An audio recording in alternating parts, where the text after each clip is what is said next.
Cincinnati Bengals, Vontaze Burfict. Vontaze Burfict isn't just the dirtiest player in Bengals history. He might be the dirtiest player of the modern NFL era, period.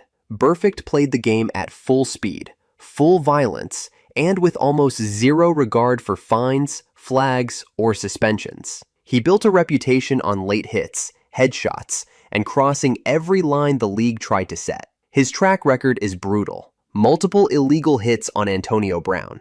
A playoff meltdown in 2015 that cost Cincinnati the game. Repeated helmet-to-helmet shots long after whistle. Over $4 million in fines and suspensions. No linebacker in the league collected more disciplinary action during his career. And these weren't aggressive but legal moments. They were clear violations the league had been trying to eliminate for years. The 2015 wildcard game cemented everything. Burfict knocked Antonio Brown out with a helmet-to-helmet shot that triggered a cascade of penalties, fines, and outrage. Cincinnati had the game won, until Burfict and Adam Jones imploded, handing Pittsburgh the victory. By the time he landed in Oakland, the league had run out of patience.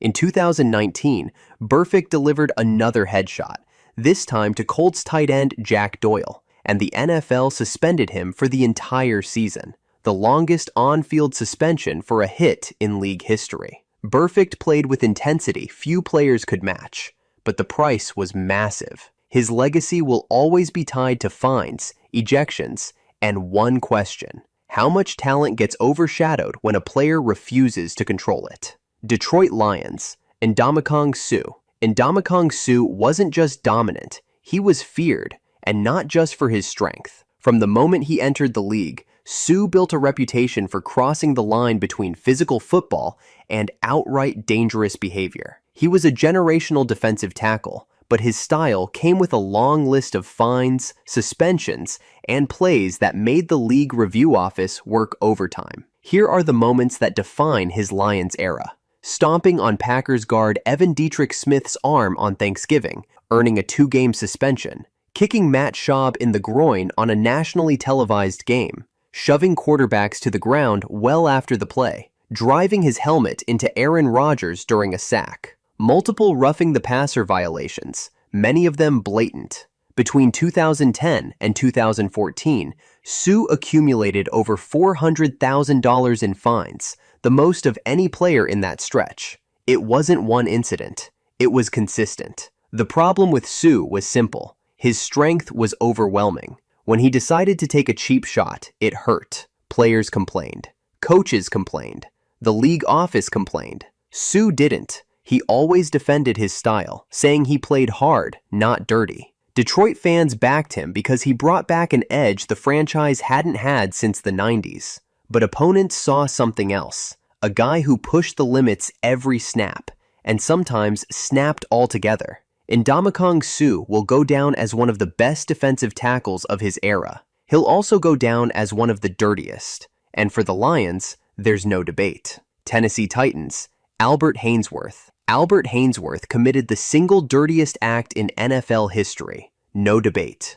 No close second. One moment defines his entire legacy, and it's a moment that horrified the league. October 1st, 2006. Titans versus Cowboys. Running back Julius Jones is tackled at the goal line, and the play ends. Everyone stops. Everyone, except Albert Haynesworth. Cowboys lineman Andre Garrotti was lying on the turf, helmet knocked loose in the scrum, and in full view of cameras, refs, and players, Haynesworth lifted his foot and stomped directly on Garrotti's unprotected face. Not once, twice. The second stomp sliced Garrotti open so badly he needed 30 stitches above his eye. Doctors said he was lucky he didn't lose the eye entirely. Haynesworth was immediately ejected. The league suspended him for 5 games, the longest suspension for on-field violence at the time. Coaches, players, analysts, everyone said the same thing. It was the worst on-field act they'd ever witnessed. But Haynesworth's issues didn't stop there. Throughout his career, he was also known for late hits on quarterbacks, throwing punches in piles, cheap shots on offensive linemen in trench battles, lack of control when plays broke down. He played angry, and sometimes he played dangerously. His career after Tennessee? A disaster. He signed a $100 million contract in Washington, became the poster child for laziness, clashed with coaches, and spiraled out of the league. But even with all that noise, one moment defines Albert Haynesworth forever. The stomp, the blood, the image the NFL still wishes never happened. Haynesworth isn't just the dirtiest player in Titans history. He's the dirtiest player the league has ever had. Tennessee Titans, Cortland Finnegan. Honorable mention. Cortland Finnegan made an entire career out of bothering the hell out of elite receivers. He wasn't big, wasn't fast, and wasn't a shutdown artist. But he was a master at escalating fights he had no business winning. Finnegan played with a toolbox of dirty tricks, shoving receivers after the whistle, slapping hands at the line of scrimmage, twisting face masks in piles, headbutting in the disguise of press coverage. His most infamous moment is legendary. Finnegan versus Andre Johnson, 2010. Finnegan poked, slapped, and yanked Johnson for 3 quarters. Finally, Johnson snapped and landed clean right hooks that sent Finnegan to the turf. It was the most one-sided fight in NFL history, but it happened because Finnegan wanted it to happen. He was the rare corner who didn't need to dominate the game to dominate the narrative. His entire play style was designed to draw flags, provoke emotion, create chaos, and take opponents out of their game mentally. Cortland Finnegan didn't play cornerback. He played psychological warfare. By the way, I'm going to be posting a lot here, so it would mean a lot if you subscribed and dropped a like for the algorithm. Tampa Bay Buccaneers, Warren Sapp.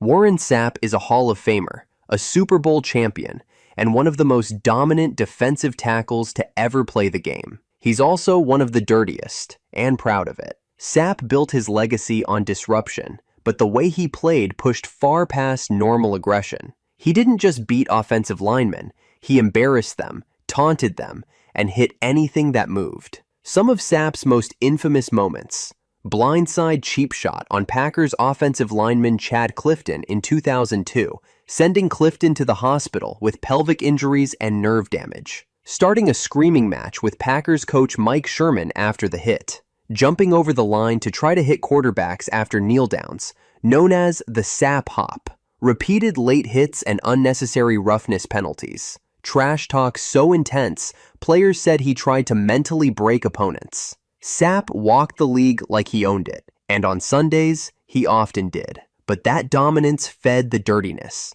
He wanted players to fear him, not respect him. The Clifton hit remains the most controversial play of his career. The league later outlawed exactly that type of blindside block, largely because of what Sapp did on that sideline. It was legal at the time, but just because something is legal doesn't mean it's clean. Sapp's style defined the Buccaneers' identity in the late 90s and early 2000s. Violent defense, intimidation, and zero apologies. When you talk about the dirtiest players in franchise history, Warren Sapp stands at the top. Not because he needed to play dirty, but because he chose to.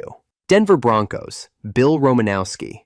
Bill Romanowski wasn't just dirty, he was a walking collection of incidents that would get most players suspended for years in today's NFL. Romanowski built his career on intensity, but that intensity regularly crossed into outright violence. He played 16 seasons, won 2 Super Bowls, and left a trail of fines, broken bones, and off-field controversies that made him one of the most polarizing players the league has ever seen. Here's the highlight reel of chaos. Spitting in 49ers receiver J.J. Stokes' face mid-game. Breaking teammate Marcus Williams' eye socket with a punch in practice. Multiple accusations of steroid and HGH use, later confirmed in the Balco investigation. A reputation for twisting ankles, stepping on hands, and taking late shots at quarterbacks. More than 40 fines throughout his career. Romanowski played like a man who didn't care about rules, lines, or consequences. If intimidation was a tool, he used it. If violence was available, he chose it. His own teammates were sometimes afraid of him, and opponents outright hated him. The practice punch that shattered Marcus Williams' face ended Williams' career and remains one of the ugliest behind-the-scenes moments for any NFL franchise. Romanowski wasn't just dirty by NFL standards. He played with a mindset closer to a cage fighter than a linebacker. Denver fans loved him because he was relentless. Everyone else saw a player who left injuries, fines, and controversy everywhere he went. Las Vegas Raiders, Lyle Alzado. Lyle Alzado wasn't just a dirty player, he was one of the most feared, unpredictable, and flat-out violent men to ever put on an NFL helmet. If you crossed him, he didn't hit you, he tried to hurt you. Alzado built his reputation long before the Raiders ever brought him to Los Angeles, but once he landed there, his aggressive style fit the franchise's outlaw identity perfectly. During his career, Alzado was known for throwing punches at offensive linemen mid-play, grabbing face masks and dragging players to the ground, choking opponents in piles, ripping helmets off and swinging them at players, starting fights simply to intimidate or send a message. His most infamous moment came in a 1983 playoff game against the Jets, when he ripped the helmet off tackle Chris Ward and threw it at him, triggering a brawl. It wasn't a shove, it wasn't a scuffle. He weaponized another man's equipment like he was in a street fight. Teammates said he played like he was possessed, and opponents genuinely feared him. The league fined him constantly, but Alzado didn't care. Violence wasn't a last resort, it was part of his game plan. Then there's the darker layer. Alzado later admitted to heavy steroid use throughout his career. He talked about how the drug fueled his aggression, distorted his judgment, and made him more volatile. He openly linked his behavior to roid rage long before the term hit mainstream sports. When you combine all of it, the fights, the intimidation, the physicality, the admitted drug use that amplified it, Lyle Alzado stands alone as the Raiders' dirtiest and most feared enforcer. He wasn't out of control. He chose the chaos.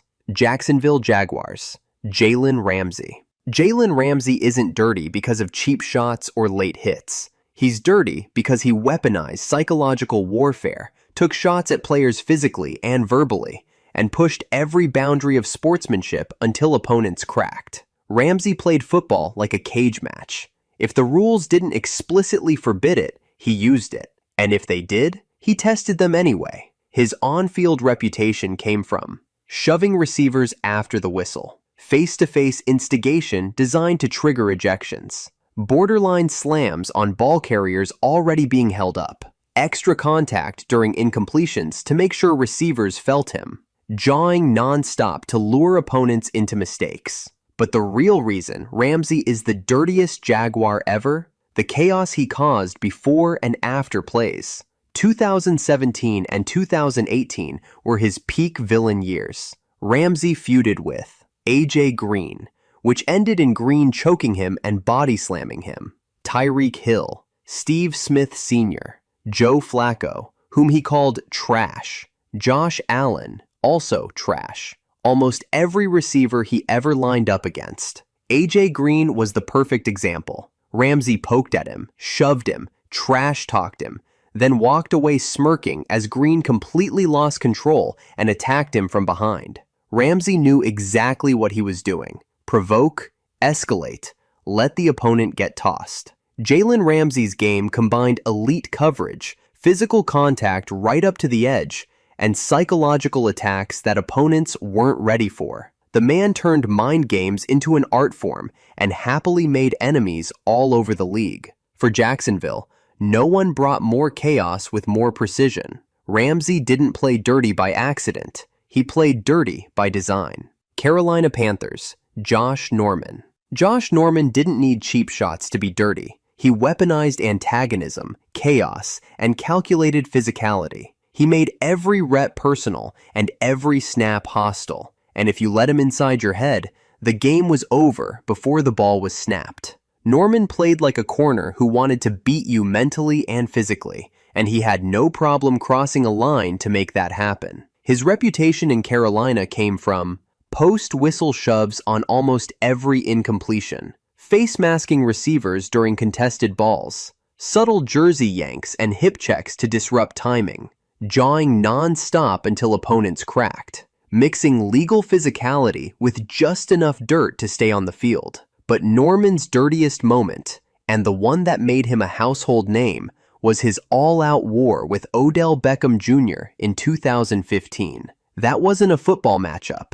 It was a meltdown disguised as a game. During that contest, Norman and Beckham fought before the snap, threw each other to the ground, swung at each other repeatedly, took turns delivering late hits, ignored the whistle entirely. Beckham launched himself at Norman's helmet. Norman grabbed Beckham by the face mask and yanked him backward. Both should have been thrown out.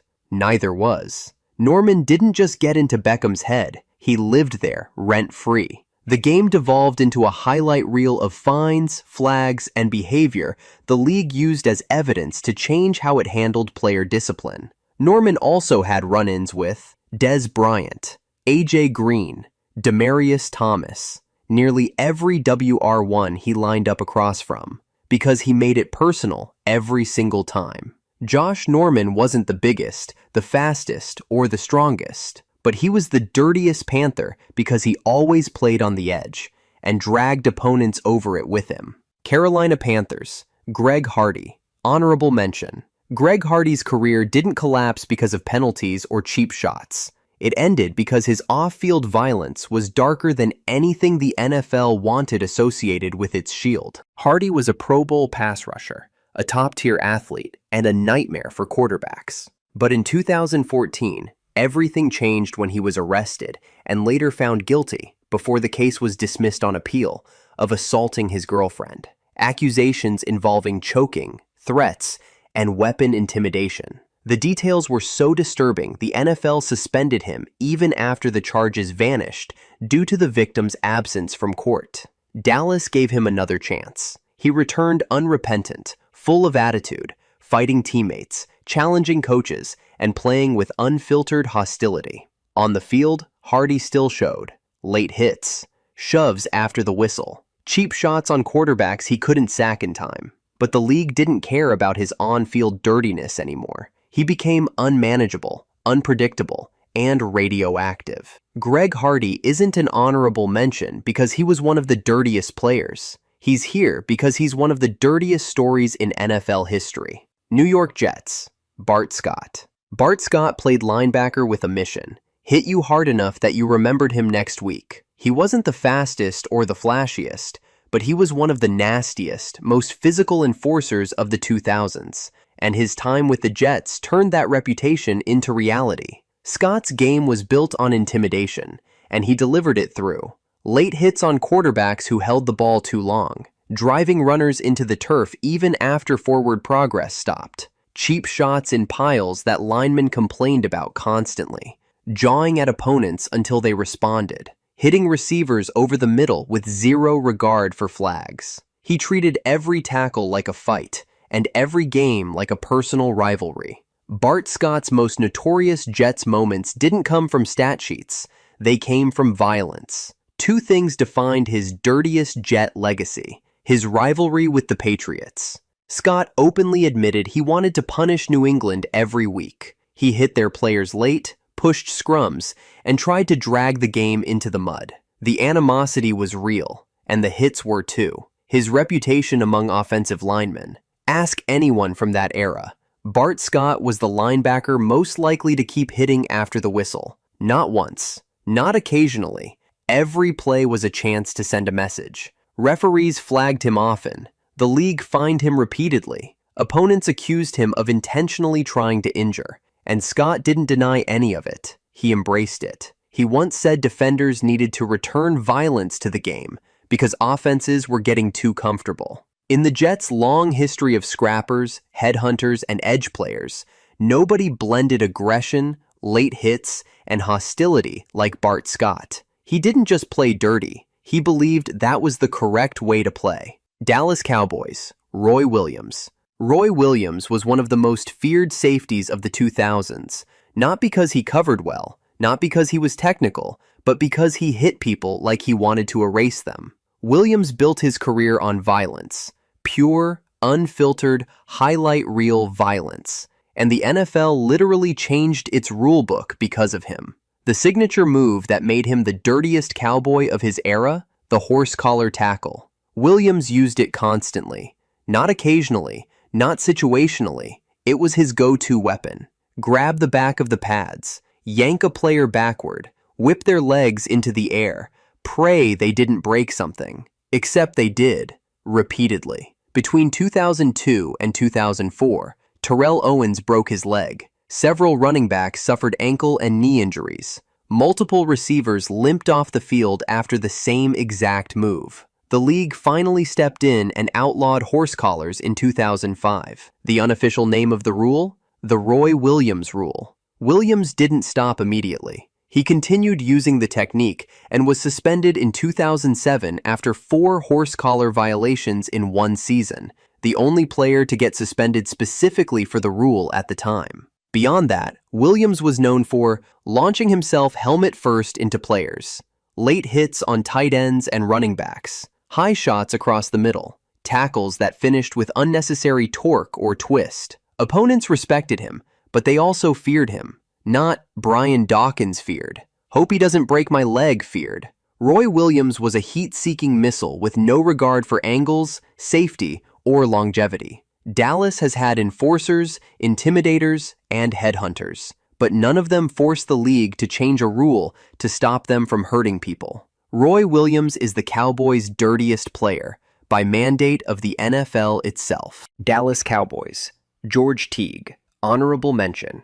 George Teague is an honorable mention for one moment, and it's legendary. September 24th, 2000. Terrell Owens scores on the Cowboys and sprints to the midfield star logo. He poses. He spreads his arms. He claims Texas Stadium. Teague does not allow that. He sprints from across the field and absolutely levels Owens with a hit that would go viral today. No hesitation, no warning, just pure territorial rage. But Teague wasn't a one-hit wonder. Throughout his career, he was known for playing through receivers, high-impact hits that straddled legality, cheap shots when protecting teammates, making sure everyone knew the Cowboys wouldn't be disrespected. Teague wasn't the dirtiest safety ever, but nobody has a more iconic dirty moment. Los Angeles Rams, Deacon Jones.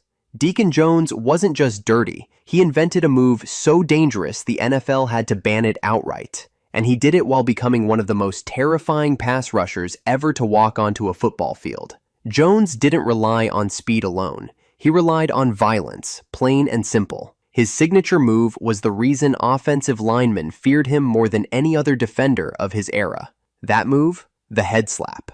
Jones would wind up and smack offensive linemen across the side of the helmet with an open hand at the snap. The point wasn't to get an advantage. The point was to disorient, stun, or borderline concuss the man trying to block him. The head slap became infamous because linemen said they saw flashes of light when he hit them. Players complained of ringing ears for entire games. Some suffered legitimate head injuries. The league eventually banned the move because of him. Deacon didn't hide from it. He openly said the head slap was designed to give the guy an earful of leather and make him blink. That was just one part of the problem.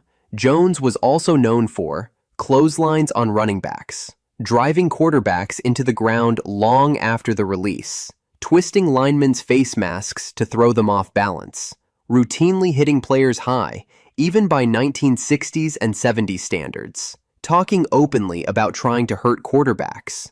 If defensive violence had a spokesperson, it was Deacon Jones. He was so dominant and so aggressive that opponents complained the Rams let him get away with things nobody else would ever be allowed to try. But in that era, the league wasn't protecting anyone, and Jones exploited those gaps better than anyone. Deacon Jones is the dirtiest Ram ever because he changed NFL rules all by himself. And even decades later, linemen still talk about the pain he caused. San Francisco 49ers, Patrick Willis. Patrick Willis is a Hall of Famer-level linebacker whose reputation is built on dominance, discipline, and clean technique, not dirty play. But if we're assigning dirtiest relative to franchise history, the 49ers are one of the cleanest defensive traditions in the NFL. Their legends, Ronnie Lott, Bryant Young, Navarro Bowman, played violently within the rules. Willis is the closest thing the franchise has to a dirty enforcer, and even then, it comes with major context. Willis was feared because he hit harder than anyone else on the field, not because he took cheap shots. But within his career, He earned multiple fines for unnecessary roughness, flags for high hits on receivers over the middle, reputation for finishing tackles with authority, sometimes after forward progress stopped, hits that left players shaken or sidelined. In today's rulebook, several of Willis's biggest hits would draw penalties or suspensions. Back then, they were considered clean but violent. Willis walked that razor-thin line between intimidation and illegality. The difference? He played through the whistle, not after it. He hit hard, not dirty. But for San Francisco, whose defensive greats largely played clean football, Willis is the one with the most borderline moments. He broke bodies, cracked helmets, and made receivers hear footsteps for weeks. And while he wasn't dirty by league standards, he was the most physically overwhelming defender the 49ers ever fielded, the guy who made opponents fear crossing the middle. Willis played the game with violence, discipline, and zero hesitation. And in a franchise with almost no true dirty players, he's the closest thing to the title. San Francisco 49ers, Donte Whitner, honorable mention. Donte Whitner legally changed his last name to Hittner, and the NFL blocked it because they knew exactly what he was implying. Whitner was a heat-seeking missile disguised as a safety. He built a reputation on blowing up receivers over the middle, delivering perfectly timed hits that still somehow felt illegal, playing with zero fear of fines, refusing to adjust even after rule changes. From San Francisco to Cleveland, every highlight reel he has looks like a compilation of plays that would get players ejected today. He wasn't reckless. He was intentional. His entire game was built around hitting harder than anyone expected in an era transitioning away from big collisions. Donte Whitner wasn't dirty because he broke rules. He was dirty because he bent every rule as far as physics allowed. San Francisco 49ers, Ronnie Lott. Ronnie Lott wasn't dirty because he cheated. He was dirty because he hit people like he was trying to separate their souls from their bodies. Lott is one of the greatest safeties of all time, but he played in an era where violence wasn't just accepted, it was encouraged, and Lott embraced it harder than anyone. His hits were high, brutal, bone-rattling, sometimes borderline lethal. Receivers feared crossing the middle because they knew Ronnie Lott didn't care if they caught the ball. He cared if they stood up afterward. And the finger story? That says everything. Instead of undergoing surgery that would end his season, Lott had part of his finger amputated so he could keep playing. If that's the level of commitment he had to his own body, imagine the level of commitment he had to hitting yours. Ronnie Lott wasn't dirty by rulebook. He was dirty by nature. Pittsburgh Steelers, Mean Joe Green. Joe Green is one of the greatest defensive players in NFL history, a Hall of Famer, a cornerstone of the Steel Curtain, and the heartbeat of the Steelers dynasty. But the nickname Mean wasn't clever branding. It was earned the old-fashioned way. Green played in an era where dirty didn't always mean illegal. It meant whatever gets the job done, and Green embraced that mentality completely. He was notorious for throwing punches in piles, kicking opponents when refs weren't looking, grabbing face masks and slinging players to the ground, body slamming ball carriers after the whistle, starting fights just to send a message. His most infamous moment came in 1975 when he kicked Browns guard Bob McKay in the groin after a play. Green didn't try to hide it. He walked away like it was just another down. Green also threw helmets, choked players in scrums, and regularly got into sideline confrontations. Opponents said he was the only guy who made them nervous before the snap. The Steelers' reputation for brutality in the 70s started with Green. He set the tone. If he decided the game needed violence, that's what you got. And teammates fed off it. He wasn't dirty because he lacked discipline. He was dirty because he believed dominance required intimidation, physical and psychological, and he delivered both. Mean Joe Green wasn't just the dirtiest Steeler. He was the enforcer who shaped the franchise's entire identity. Pittsburgh Steelers, James Harrison, honorable mention. James Harrison is the closest thing the modern NFL has to a sanctioned executioner. He didn't just hit people, he folded them. His resume includes multiple fines topping hundreds of thousands of dollars, repeated illegal hits on wide receivers crossing the middle, helmet-to-helmet shots that directly influenced league rule changes, hit lists he refused to apologize for, a play-to-hurt reputation no one could deny. Harrison openly said he wouldn't change his game for the NFL. He meant it. His hit on Muhammad Massaquoi, his hit on Josh Cribbs, his hit on Colt McCoy, every one of them led to league-wide discussions on head trauma. He wasn't reckless. He was deliberate. He hit you the way a man hits a door he wants to break down. Pittsburgh Steelers. Jack Lambert. Honorable mention. Jack Lambert wasn't dirty. He was the blueprint for defensive insanity. The Steelers linebacker played with such raw aggression that the league eventually added rules just to stop people from becoming the next Lambert. He was known for clotheslining players in open space, slamming quarterbacks after they released the ball, suplex-style tackles, fighting anyone who wanted to fight, and a few who didn't, telling kickers they shouldn't even be allowed on the field. Lambert's entire aura was violence. He didn't care about fines. He didn't care about penalties. He cared about sending a message, and he did, every week. Philadelphia Eagles. Andre Waters. Andre Waters wasn't called Dirty Waters by accident. He earned that name every Sunday with a style of play that made wide receivers, running backs, and even tight ends brace themselves whenever he lined up across from them. Waters played safety with one goal: inflict pain. He came into the league as an undrafted free agent in 1984 and built a 12-year career on sheer aggression. Technique wasn't his calling card. Violence was. Waters became notorious for low hits aimed at knees, even when players were already being tackled, leading with the crown of his helmet long before the rule existed, hitting receivers high across the head and neck, going full speed into players who were already wrapped up, ignoring the whistle entirely. Defensive coordinator Buddy Ryan loved him because he embodied the exact mentality Ryan wanted. Philadelphia as a place nobody enjoyed visiting.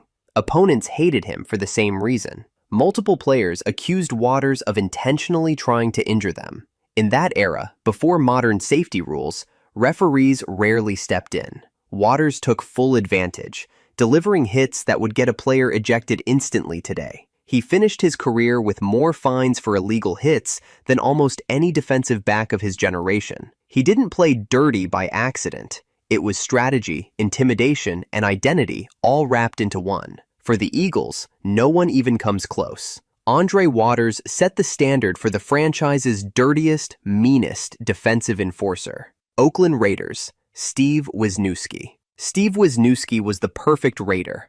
Violent, ruthless, and always one snap away from drawing a flag. He wasn't dirty in the chaotic, unpredictable way of Lyle Alzado. He was dirty in the calculated way of a lineman who knew exactly how much he could get away with. Wisniewski's reputation was built on cut blocks at angles defenders considered dangerous, driving players into the ground after the whistle, hands to the face on nearly every pass set, holding that looked more like grappling, leg whips and sweeps behind refs' backs. He was fined many times throughout his career, including for late hits, unnecessary roughness, illegal chop blocks. Defenders around the league openly said Wisniewski was the dirtiest guard they faced. He didn't care. He took pride in it. He said his job was to play to the echo of the whistle, and he meant it literally. Like many Raiders of his time, his mentality was simple. If the refs didn't see it, it didn't happen. Wisniewski wasn't a maniac. He was a surgeon, a dirty one. St. Louis Cardinals. Conrad Dobler. Conrad Dobler isn't just the dirtiest player in Cardinals history. He is widely considered the dirtiest player in NFL history. Full stop. Not Perfect. Not Romanowski. Not Sapp.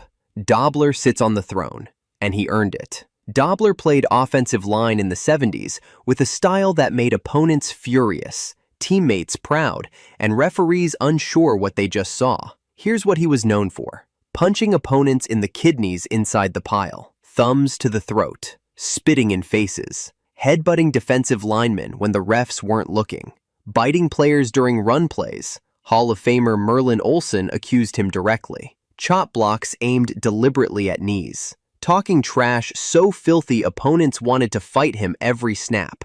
Dobler didn't deny any of it. In fact, he proudly embraced it. He once said his job was simple. If I can get you mad enough, you'll get yourself thrown out. He turned football into psychological warfare. He turned dirty tricks into an art form. Merlin Olsen, one of the most respected players ever, hated Dobler so much he publicly blamed him for ending his career by attacking his knees. Olsen later said he would never forgive Dobler. This wasn't rivalry hate. This was real-life animosity. Dobler wasn't especially big. He wasn't exceptionally fast, but he was the meanest, most ruthless lineman of his era, and probably any era. There is no debate, no argument, no close runner-up. Conrad Dobler is the dirtiest Cardinal ever, and the standard by which all dirty players are measured. Chicago Bears, Olin Kreutz. Olin Kreutz wasn't dirty because he committed cheap shots during games, though he had plenty. Kreutz earned the title because he carried violence into every environment he entered, including the locker room. On the field, Kreutz was a classic old-school center, physical, mean, and always trying to impose himself on whoever lined up across from him. He was known for punching defensive linemen in the neck and throat area off the snap, twisting face masks in piles, starting fights after the whistle, illegal hands to the face that somehow rarely got called, targeting defenders' ribs during run blocks. But the moment that cemented him as the Bears' dirtiest player happened off the field. In 2005, Kreutz got into a fight with teammate Fred Miller during a team outing at a shooting range. The argument escalated. Kreutz punched Miller in the jaw, and Miller's face hit a weight plate. The result? A broken jaw. Wires surgery. Both players fined $50,000. This wasn't practice frustration. This wasn't a heat-of-the-moment scuffle. It was a full-blown assault between teammates. Kreutz was also involved in several other confrontations throughout his career, including altercations with coaches and opponents. His leadership style was simple: dominate the room or destroy it. Chicago has a history of tough, violent defenders. Butkus, Dent, Briggs. None of them punched a teammate so hard he needed reconstructive surgery. Olin Kreutz will forever be the enforcer of the Bears, and every lineman who played across from him knew exactly why. Arizona Cardinals, Darnell Dockett. Darnell Dockett played defensive line with one setting: hostile. He wasn't just aggressive, he was openly confrontational, constantly on the edge, and willing to cross the line if it meant getting in an opponent's head. Dockett's reputation was built on three things: cheap shots, late hits, and a complete lack of remorse. Throughout his career, he was involved in driving knees into players on the ground, twisting ankles in piles, elbowing quarterbacks after the throw, face mask grabs that ended with someone on the turf, hits that continued long after whistles blew. One of Dockett's most notorious incidents came in 2012, when he intentionally spit in the face of a teammate, Kerry Rhodes, during an on-field argument. Coaches had to separate them before it escalated into a full fight. The NFL fined him repeatedly, including for a late hit on Cam Newton and other unnecessary roughness penalties that became part of the weekly scouting report. Dockett embraced the villain role. Opponents dreaded lining up across from him because they knew it wasn't going to be clean. Arizona fans loved the edge. Everyone else called him dirty. He wasn't the biggest name on the Cardinals' all-time list, but nobody made more enemies in the trenches than Darnell Dockett. Atlanta Falcons, Dunta Robinson. Dunta Robinson wasn't dirty because he talked trash or played mind games. He was dirty because he delivered some of the most dangerous illegal hits of the era, repeatedly launching himself headfirst into receivers at full speed. Robinson's reputation was built on one thing: devastating helmet-to-helmet collisions. During his Falcons tenure, Robinson became the poster child for the NFL's new defenseless receiver rules, primarily because he kept violating them. His greatest hits, literally, include a brutal helmet-to-helmet shot on Deshaun Jackson in 2010 that knocked both players out of the game, another high hit on Jeremy Maclin in 2011 that drew immediate fines, a third illegal blow to Deshaun Jackson in 2012 that triggered league-wide criticism. 3 years, 3 almost identical dangerous hits, each one leading to fines. Each one delivered the same way: full-speed missile, crown of the helmet first. The NFL eventually fined Robinson multiple times for unnecessary roughness, launching, and blows to the head, long before suspensions became common for repeat offenders. He was the reason commentators started saying, "You just can't make that hit anymore." Robinson defended himself by saying he was just playing football, but the league saw it differently. He became one of the earliest examples of a modern DB who refused to adjust and kept delivering textbook illegal contact. For Atlanta, the title isn't close. Dunta Robinson is the dirtiest Falcon ever because he delivered hits that ended games, changed rules, and terrified receivers crossing the middle. Indianapolis Colts, Eric Walden. Eric Walden wasn't a household name, but he delivered one of the dirtiest, most deliberate acts the Colts franchise has ever seen. A moment so blatant that even the league was stunned by how calculated it was. November 2013, Colts versus Titans. During a run play, Walden and tight end Delaney Walker got tangled up. Nothing unusual. Happens every down in the NFL. But Walden completely lost control. First, he ripped Walker's helmet off. Then, with Walker standing in front of him, helmetless, defenseless, Walden leaned in and headbutted him directly in the face. No misfire, no gray area, a literal headbutt to an exposed player. Officials ejected him instantly, and the league fined and suspended him. It was one of the most intentional, dirty moments of that season. But that wasn't Walden's only issue. Throughout his career, especially in Indianapolis, he developed a reputation for punching offensive tackles during hand fights, late hits on running backs being held up by teammates, unnecessary roughness after the whistle, targeting quarterbacks on borderline plays. Walden wasn't the typical big-name dirty player, but his style was reckless, emotional, and often out of control. The headbutt sealed the legacy. Most dirty plays in the NFL happen in piles, scrums, or split-second chaos. Walden's wasn't that. It was a deliberate act, thought about, chosen, and executed. For the Colts, a franchise not known for dirty football, Eric Walden stands alone. Houston Texans, Brian Cushing. Brian Cushing is the definition of a player whose intensity was always a step away from illegality, and often stepped right over that line. He played linebacker like he was trying to break through opponents, not tackle them. But what cemented him as the dirtiest Texan ever wasn't just the hits. It was the suspensions, the reputation, and the pattern that followed him his entire career. Cushing entered the league as a physical freak. Explosive, shredded, hyper-aggressive, and immediately players questioned how he got that big, that strong, that fast. It didn't take long for the first answer. In 2010, Cushing was suspended 4 games for performance-enhancing drugs. He still won Defensive Rookie of the Year, but the backlash was so severe the league held a revote. He kept the award, but the damage was done. Everyone now watched him differently. Then, he did it again.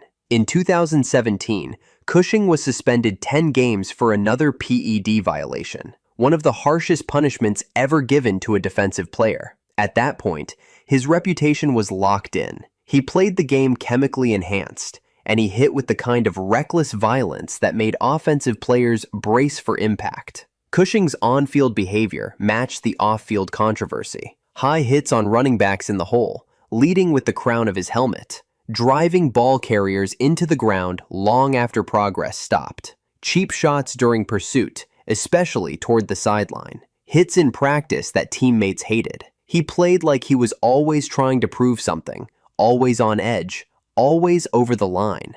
Opponents called him dirty. Teammates said he was intense to the point of being dangerous. And the league? They suspended him more than almost any linebacker of the modern era. Cushing was talented, explosive, and relentless. He was also reckless, chemically enhanced, and willing to take any shortcut available. For the Texans, no one else even comes close. Seattle Seahawks, Brian Bosworth. Brian Bosworth didn't last long in the NFL, but he left behind a reputation built on attitude, illegal hits, and a level of ego that made every cheap shot feel personal. Bosworth arrived in Seattle in 1987 as the most hyped linebacker prospect ever, a a celebrity before he took a snap. He called out veterans, trashed opponents, insulted John Elway, and positioned himself as the league's next great villain. Then the game started, and the Boz showed he didn't just talk dirty, he played dirty too. He quickly built a reputation for high hits across the middle, leading with the crown of his helmet, taking ball carriers to the ground long after whistles, late shoves on quarterbacks after handoffs, clothesline-style tackles that wouldn't last one replay review today. Bosworth's aggression wasn't controlled, it was chaos. He wanted to intimidate, rile players up, and make everything a fight. But the league took notice. Just 2 years into his career, Bosworth was suspended for steroid use, tarnishing whatever credibility he had left. The bigger problem? His on-field play never matched his bravado, so the dirty stuff stood out even more. The defining moment of his career, ironically, came when he wasn't the one delivering the violence. Bo Jackson ran him over on national TV, flattening the myth of the Boz in one play. Between the steroid suspension, the reckless hits, and the non-stop trash talk, Bosworth became one of Seattle's most controversial players, not because he produced, but because he constantly embarrassed the franchise with antics and penalties. In Seahawks history, no player mixed hype, attitude, and dirty play quite like Brian Bosworth. He wasn't feared because he was great. He was feared because he was unpredictable. Buffalo Bills, Richie Incognito. Richie Incognito is one of the rare players whose reputation for dirty play is matched, and maybe surpassed, by his reputation for off-field chaos. And Buffalo got the full experience. Incognito's playing style was simple. Finish every block like it's personal. That meant late hits, extra shoves, twisting defenders to the ground, and riding the line between physical and cheap. But the real reason he's the dirtiest player in Bills history is because his name is tied to one of the ugliest scandals in modern NFL culture. Before Buffalo, Incognito was the central figure in the Miami Dolphins bullying investigation, where Ted Wells' report described him as a driving force behind harassment, intimidation, and racial insults toward teammate Jonathan Martin. The fallout got him suspended for the rest of the season and nearly pushed him out of the league completely. Buffalo took the gamble. On the field, Incognito played well, but the reputation never left him. In Bills games, he was flagged or cited for late hits in piles, unnecessary roughness, often after the whistle, chop blocks defenders publicly called dangerous, trash talk that crossed lines with opponents, repeated complaints from defensive linemen who said Incognito targeted knees. He also built a long list of off-field incidents involving confrontations, erratic behavior, and arrests. Even in retirement, the chaos followed. But in Buffalo, here's the twist. Fans loved him. They embraced the edge, the nastiness, the old-school style. Opponents called him dirty. Bills Mafia called him perfect. Richie Incognito didn't just push boundaries, he erased them. And no Buffalo player did it with more controversy than him. Cleveland Browns, Myles Garrett. Myles Garrett is one of the most talented defensive players of his generation, but his legacy will always include one of the most shocking moments ever broadcast live on an NFL field. On November 14, 2019, in a Thursday night game against the Steelers, Garrett ripped off quarterback Mason Rudolph's helmet during a post-play scuffle and swung it at Rudolph's head, connecting with a full-force strike. It was the kind of act nobody had ever seen in an NFL game. The fallout was immediate.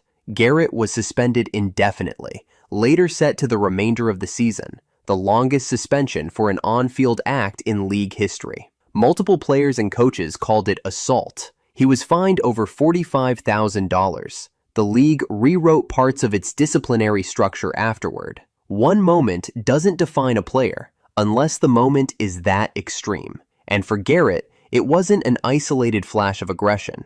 Before and after that incident, he had multiple roughing the passer penalties, accusations of swinging late or too high on quarterbacks, fines for unnecessary roughness and unsportsmanlike conduct. But none of that compares to the helmet strike. That single act instantly became the benchmark for dirtiest play conversations across the league. Garrett rebounded publicly, rebuilt his reputation, and continues to play at an elite level. But when it comes to the Browns and the topic of dirty players, there is no debate and no competition. Cleveland has had tough players before. They've had aggressive players. But Myles Garrett is the only one who turned a helmet into a weapon on national TV. That alone cements him as the dirtiest player in franchise history. New Orleans Saints, Jonathan Vilma. Jonathan Vilma wasn't a dirty player because of cheap shots. He became the dirtiest Saint in franchise history because he was the face of the biggest defensive scandal the NFL has ever punished, the Bountygate program. From 2009 to 2011, the league accused the Saints defense of running an organized reward system for injuring opposing players. Defensive coordinator Greg Williams created it, but Vilma was named the ringleader on the field. According to the NFL's investigation, Vilma offered teammates $10,000 to knock Brett Favre out of the 2009 NFC Championship game, played a leading role in distributing payouts for card-offs and knockouts, helped enforce a culture where injuring key opponents was celebrated. The league handed down unprecedented discipline. Vilma was suspended for the entire 2012 season. The Saints lost draft picks. Greg Williams received an indefinite suspension. Head coach Sean Payton was suspended a full year. No other modern NFL scandal compares. It wasn't performance-enhancing drugs. It wasn't a one-off dirty moment. It was a system designed to financially reward hurting people, and Vilma was the centerpiece of it. Vilma fought the league in court, denied running a bounty system, and eventually had his suspension reduced during appeals. But none of that changed the perception. Even without Bountygate, Vilma played edgy. He delivered borderline low hits in the run game. He attacked gaps with reckless abandon. He finished tackles with extra torque and drive. But the scandal overshadowed everything. Jonathan Vilma isn't the dirtiest Saint because of a hit. He's the dirtiest Saint because the NFL accused him of leading a defensive culture built around injury incentives, something the league had never seen at that scale before or since. New York Giants, Justin Tuck. Here's the truth. The Giants don't have a long history of dirty players. They've had tough players, violent players, enforcers, but most of their legends, LT, Strahan, Banks, Pierce, played brutally clean by NFL standards. Justin Tuck is the closest thing the franchise has to a dirtiest player, and even then, it's not because he played maliciously. It's because he played mean, right up against the edge of legality, and didn't care what happened to the guy lined up across from him. Tuck's game was fueled by punching at linemen's arms and ribs off the snap, driving quarterbacks into the ground with full body weight, back when that was allowed, using the forklift move to uproot tackles by the chest plate, finishing sacks with violent torque, high-impact hits that repeatedly knocked QBs out of games. His reputation around the league wasn't as a cheap shot artist. It was as a guy who would hit you harder than anyone else on the field, and hit you legally until you broke. But Tuck made this list for one major reason. He targeted quarterbacks with controlled violence better than any Giant in the last 30 years.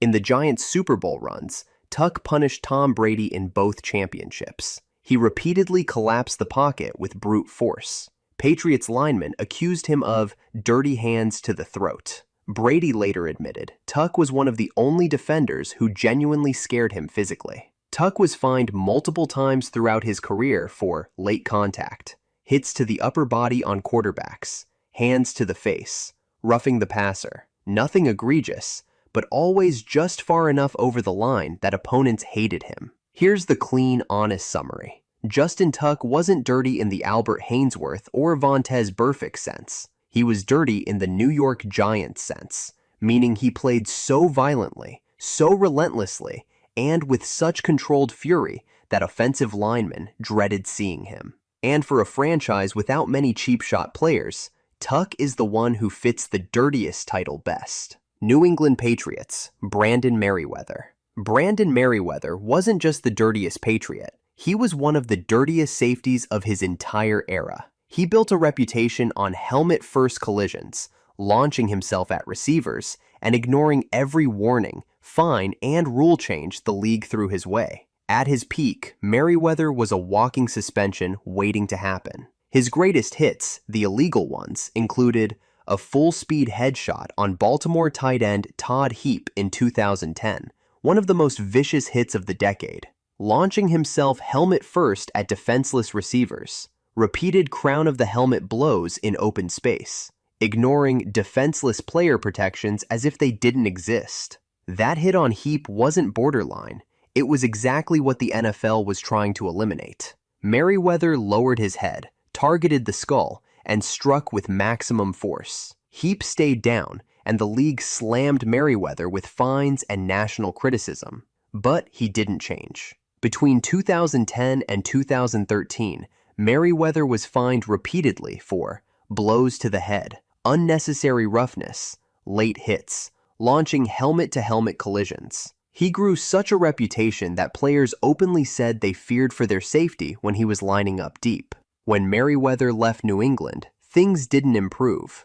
In Washington, he continued the same style and eventually got suspended for repeated illegal hits, a rare punishment for safeties at the time. Even after all the fines and all the warnings, Merriweather doubled down, once saying defenders needed to tear ACLs if they weren't allowed to hit high anymore, a comment that made his reputation even worse. Brandon Merriweather wasn't dirty by accident. He played with full intention to intimidate and full disregard for modern safety rules. For the Patriots, there's no second place. He's the dirtiest player the franchise has ever fielded. Kansas City Chiefs, James Hasty. James Hasty played cornerback like the NFL had no rules. If you lined up across from him, you weren't running a route. You were entering a street fight disguised as coverage. Hasty built his reputation in Kansas City by turning every snap into a brawl. He wasn't dirty because he hit late. He was dirty because he manhandled receivers from the first step to the whistle and dared officials to call him for it. His style included grabbing jerseys and yanking receivers off balance, punching at ribs during press coverage, forearms to the head while breaking up passes, holding that bordered on grappling, throwing receivers to the ground if they tried to separate. Hasty turned the Chiefs' secondary into one of the most intimidating units of the 1990s. Wideouts said playing against him felt like being harassed for 60 minutes. He took advantage of the era, before the 5-yard illegal contact rule had teeth, and physically dominated opponents. But the fines and flags stacked up. Hasty was routinely penalized for illegal contact, unnecessary roughness, hands to the face, personal fouls after the whistle. Kansas City leaned into it. Their defense was built on physicality, and Hasty was the tip of that spear. Even today, older receivers bring up his name as someone who didn't cover. He assaulted. If the ball wasn't coming his way, he still found ways to make sure you felt him. Hasty wasn't dirty by accident. He played a brand of football that the NFL eventually outlawed. Washington Commanders, Fred Smoot. Fred Smoot talked like a shutdown corner and hit like a player who didn't care what the fine sheet looked like on Monday. He wasn't the biggest or the strongest, but he compensated with attitude, aggression, and a style of play that routinely crossed the line. On the field, Smoot built a reputation for grabbing and holding receivers far beyond legal contact, low hits on players in the open field, chippy after the whistle shoves, targeting players' ribs and knees when breaking up passes, starting fights, especially in rivalry games. He made a career out of being irritating. Talk trash before the snap, hit you after it. Even teammates said Smoot's mouth never stopped moving, and opponents hated him for it. But Smoot's reputation as Washington's dirtiest player doesn't come only from what he did on the field. It's the combination of on-field aggression and one of the biggest off-field scandals in NFL history. The 2005 Minnesota Vikings Love Boat scandal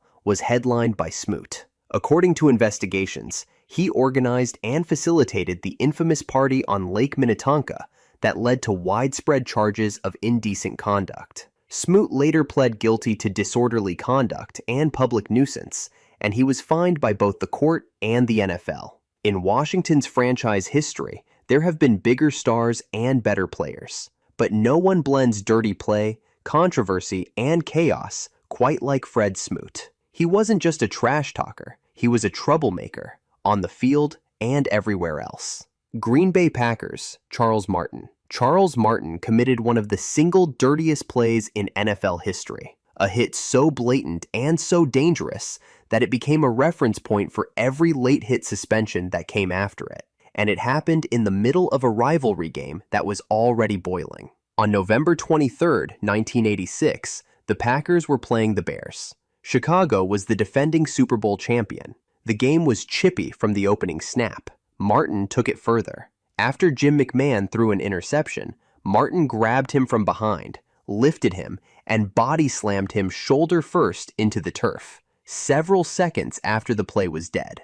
McMahon had already undergone shoulder surgery earlier that year. Martin knew that. He targeted the injury anyway. The hit was so egregious that McMahon suffered a severe re-injury. The league suspended Martin for 2 games, one of the first multi-game suspensions for an on-field act. Head coach Mike Ditka had to be physically restrained from going after Martin on the sideline. Officials ejected Martin immediately, something rare at the time. But that wasn't an isolated moment. It was who he was. Martin had a reputation for late hits on quarterbacks, cheap shots in piles, punching or elbowing linemen off the snap, celebrating injuries. He even wore a hitless towel that day, with players' numbers written on it. McMahon's number was on the list. In Packers history, you will find tough players, physical players, even borderline players. But you will not find anyone who committed a more intentionally dangerous act than Charles Martin.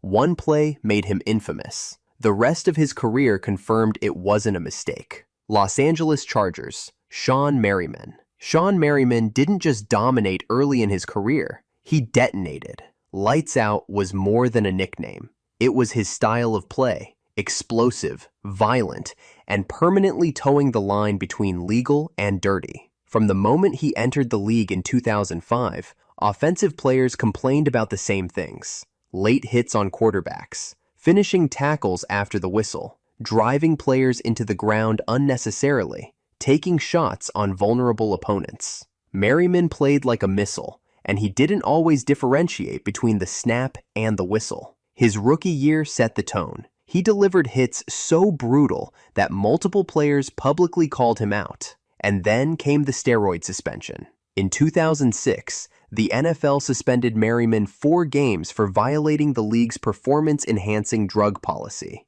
Even after returning and dominating, the label stuck. Opponents began seeing every questionable hit as the product of chemically enhanced aggression. His most notorious on-field incidents included a high hit on Matt Castle that drew league criticism, driving Priest Holmes into the turf, contributing to the neck injury that ended Holmes's career. Repeated personal fouls for roughness and late contact. Merriman was a highlight machine, but he played with recklessness that never went unnoticed. Quarterbacks and running backs consistently said he was one of the players they least wanted to get blindsided by. His career burned bright and fast. 3 Pro Bowls, a Defensive Rookie of the Year award, and then injuries that cut everything short.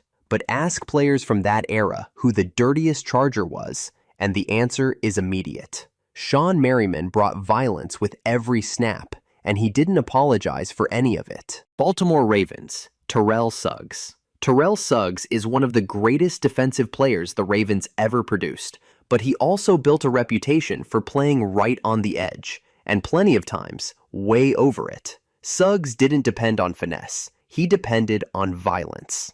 During his prime, Suggs was notorious for low hits on quarterbacks, especially knee shots that got the league's attention, late contact after the ball was out, targeting running backs already being wrapped up, taking full-speed shots in situations where most players throttle down. His rivalry with the Steelers made everything worse, and more infamous. Suggs delivered multiple questionable hits on Ben Roethlisberger, including low shots the Steelers publicly complained about. Pittsburgh fans were convinced Suggs was intentionally trying to injure their quarterback. Suggs didn't exactly deny it. He leaned into the villain role. He was fined repeatedly for roughness, unnecessary contact, and personal fouls, especially in AFC North rivalry games where emotions already ran hot. Suggs treated every divisional matchup like a street fight, and he played with the intention of hurting people's confidence, and sometimes their bodies. His 2010 hit on Tom Brady, when he dove directly at Brady's knee area, sparked league-wide discussions about quarterback protection. But here's the thing. Suggs didn't hide from the label. He embraced it. He wanted opponents thinking about him long before the snap.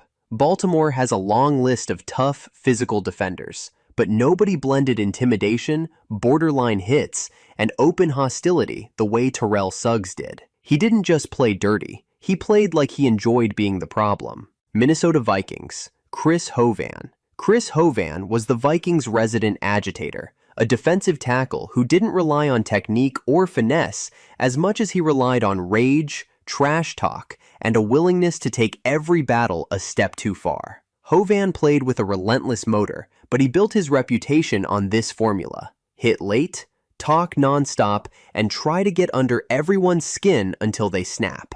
During his Minnesota run, Hovan became known for shoving offensive linemen after the whistle, taking swings inside piles, driving quarterbacks into the turf even after releases, face-to-face jawing meant to provoke ejections, using his helmet like a battering ram in scrums. He turned every play into a confrontation. He talked constantly, he headbutted linemen during dead balls, and he celebrated routine stops like he had just ended a season. Opponents hated him because he made everything personal. His rivalry with Packers fans added gasoline to everything. When Minnesota traveled to Green Bay, Hovan made a habit of taunting the crowd, waving his arms, screaming at front row fans, and leaning fully into the villain role. He loved being booed. He embraced it like fuel. The Vikings have had tougher, better, and more decorated defenders, but no one played with the constant antagonistic energy Hovan brought. He wasn't dirty because he was violent, though he was. He was dirty because he wanted every single person on the field to hate him. If you lined up across from Chris Hovan, the block didn't end at the whistle. It ended when he decided he was done. Miami Dolphins, Brian Cox. Brian Cox played football like every snap was a personal insult. He wasn't just physical. He was confrontational, hostile, and openly willing to cross lines most players avoided. Cox became one of the most fined and flagged defenders of the 1990s because he blended aggression with outright provocation. He built his reputation on cheap shots on quarterbacks after releases, punches in piles that somehow nobody saw, late hits that triggered multiple bench-clearing scuffles, head-first collisions that would be automatic ejections today, trash talk so extreme opponents regularly tried to fight him. His most infamous moment came in 1991 when the Dolphins traveled to Buffalo. As Cox walked onto the field, he turned toward the crowd and raised both middle fingers to the entire stadium. Bills fans lost their minds, security swarmed, and the league hammered him with fines. Cox's rivalry with Buffalo turned into a personal war. Every hit was a message.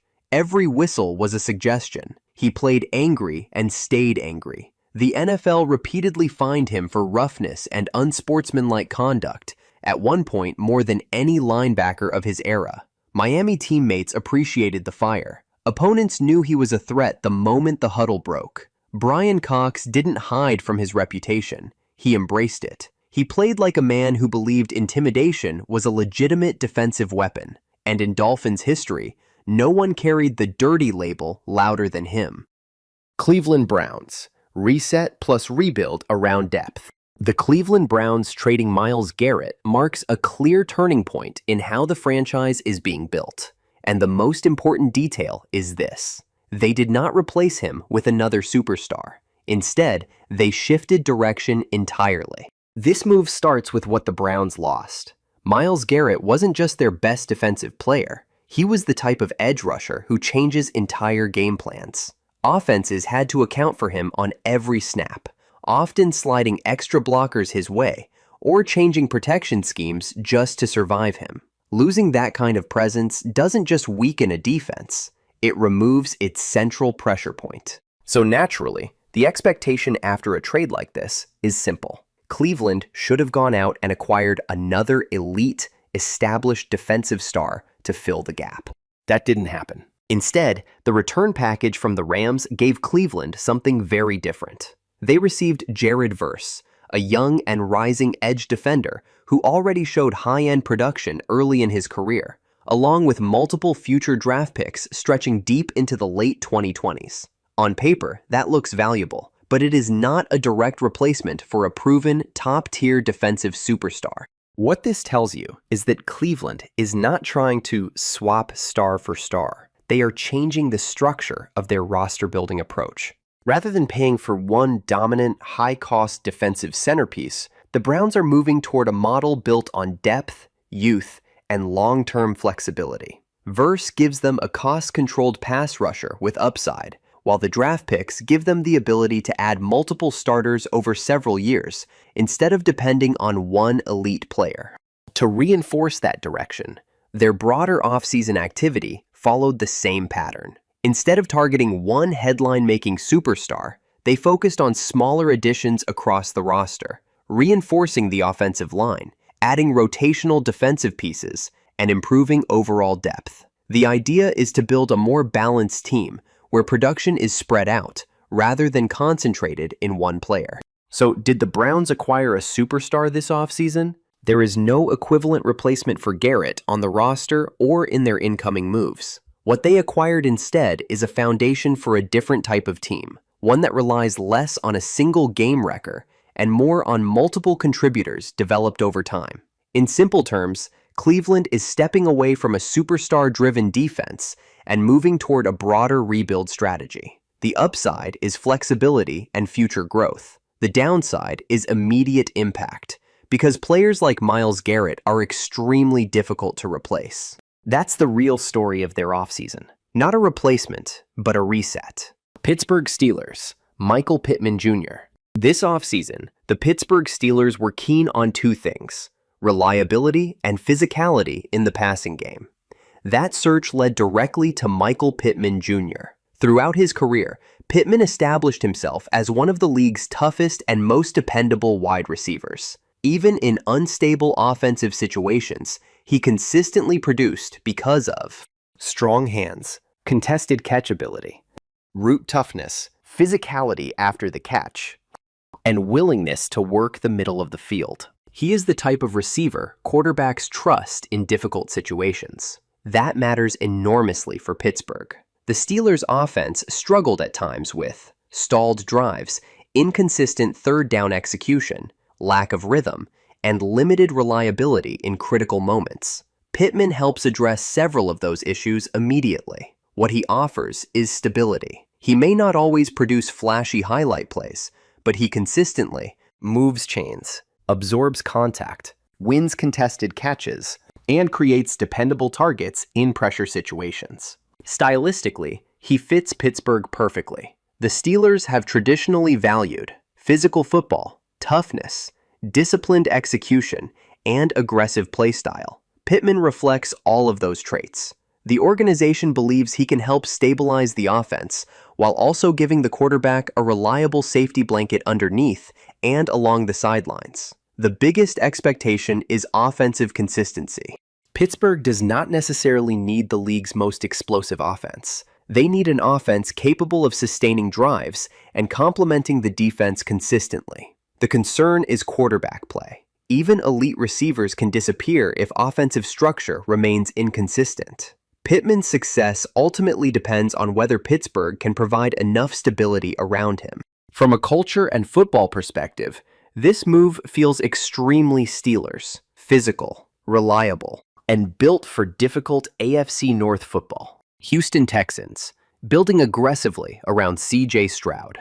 The Houston Texans possess one of the most important advantages in football. They already found their franchise quarterback, and once a team finds that player, the entire organizational mindset changes immediately. You stop thinking like a rebuilding team.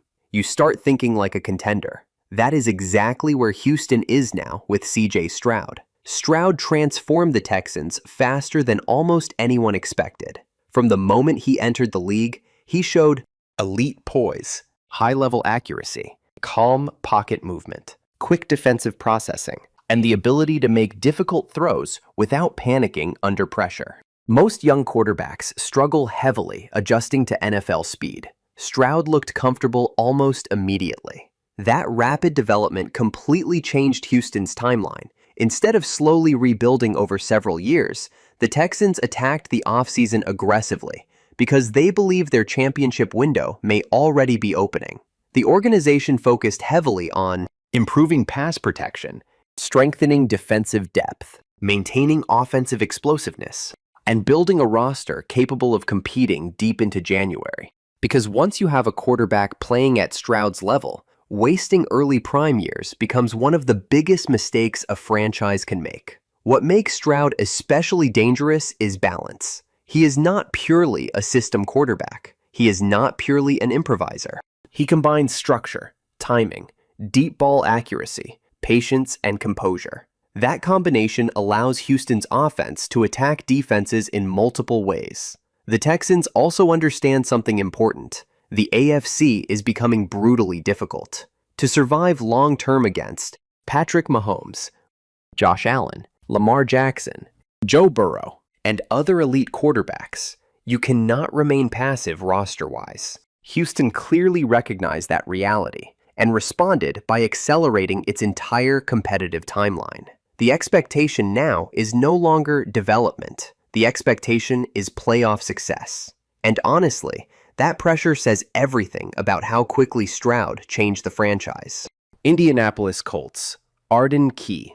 The Indianapolis Colts' concern this offseason was looking for more explosiveness and consistency defensively, especially along the edge. That need pushed them toward Arden Key. Key may not always receive national superstar attention, but over several seasons, he developed into one of the NFL's more disruptive rotational pass rushers because of speed off the snap, flexibility around the edge, closing burst, and relentless effort. When used correctly, he can create serious problems for offensive tackles.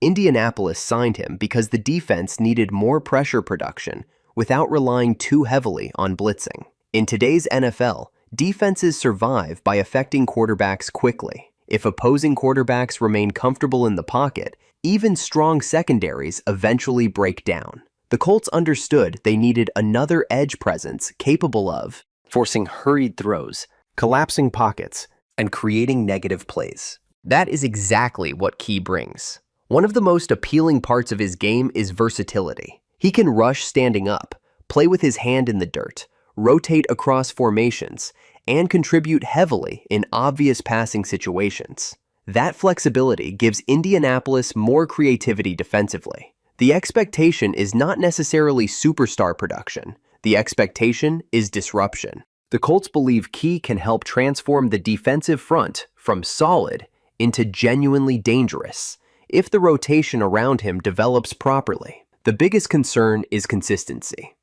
At times during his career, Key flashed major impact potential, but struggled sustaining elite production over long stretches. Indianapolis is betting that within the right system and workload balance, his strengths can be maximized more consistently. If that happens, this could quietly become one of the more underrated defensive additions of the offseason. Tennessee Titans, Wan'Dale Robinson.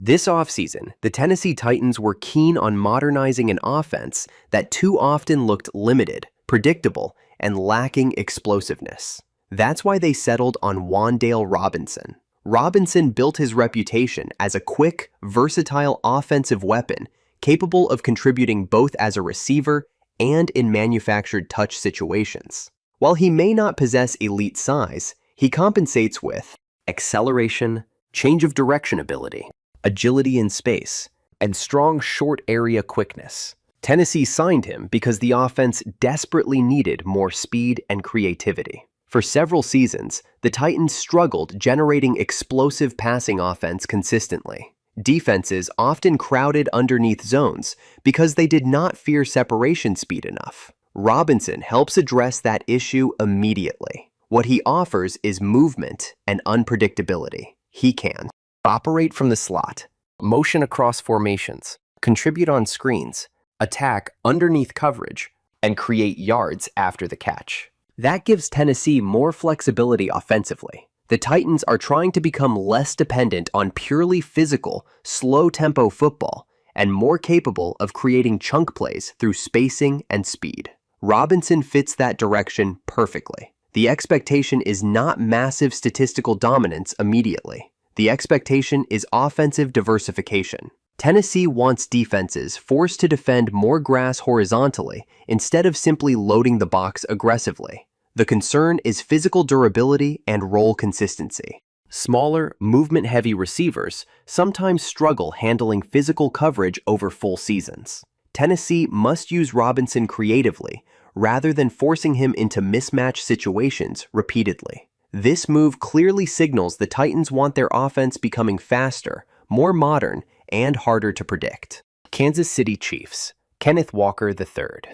The Chiefs' offense has for years now revolved around Patrick Mahomes' improvising brilliance under pressure. Even when Kansas City lacked elite receiving depth or offensive balance, Mahomes' creativity and arm talent kept the unit dangerous. But over time, defenses started adjusting. Teams increasingly focused on limiting explosive downfield passes, forcing longer drives, sitting in deep coverage shells, and daring Kansas City to win patiently underneath. That strategy occasionally slowed the offense in high-pressure playoff situations.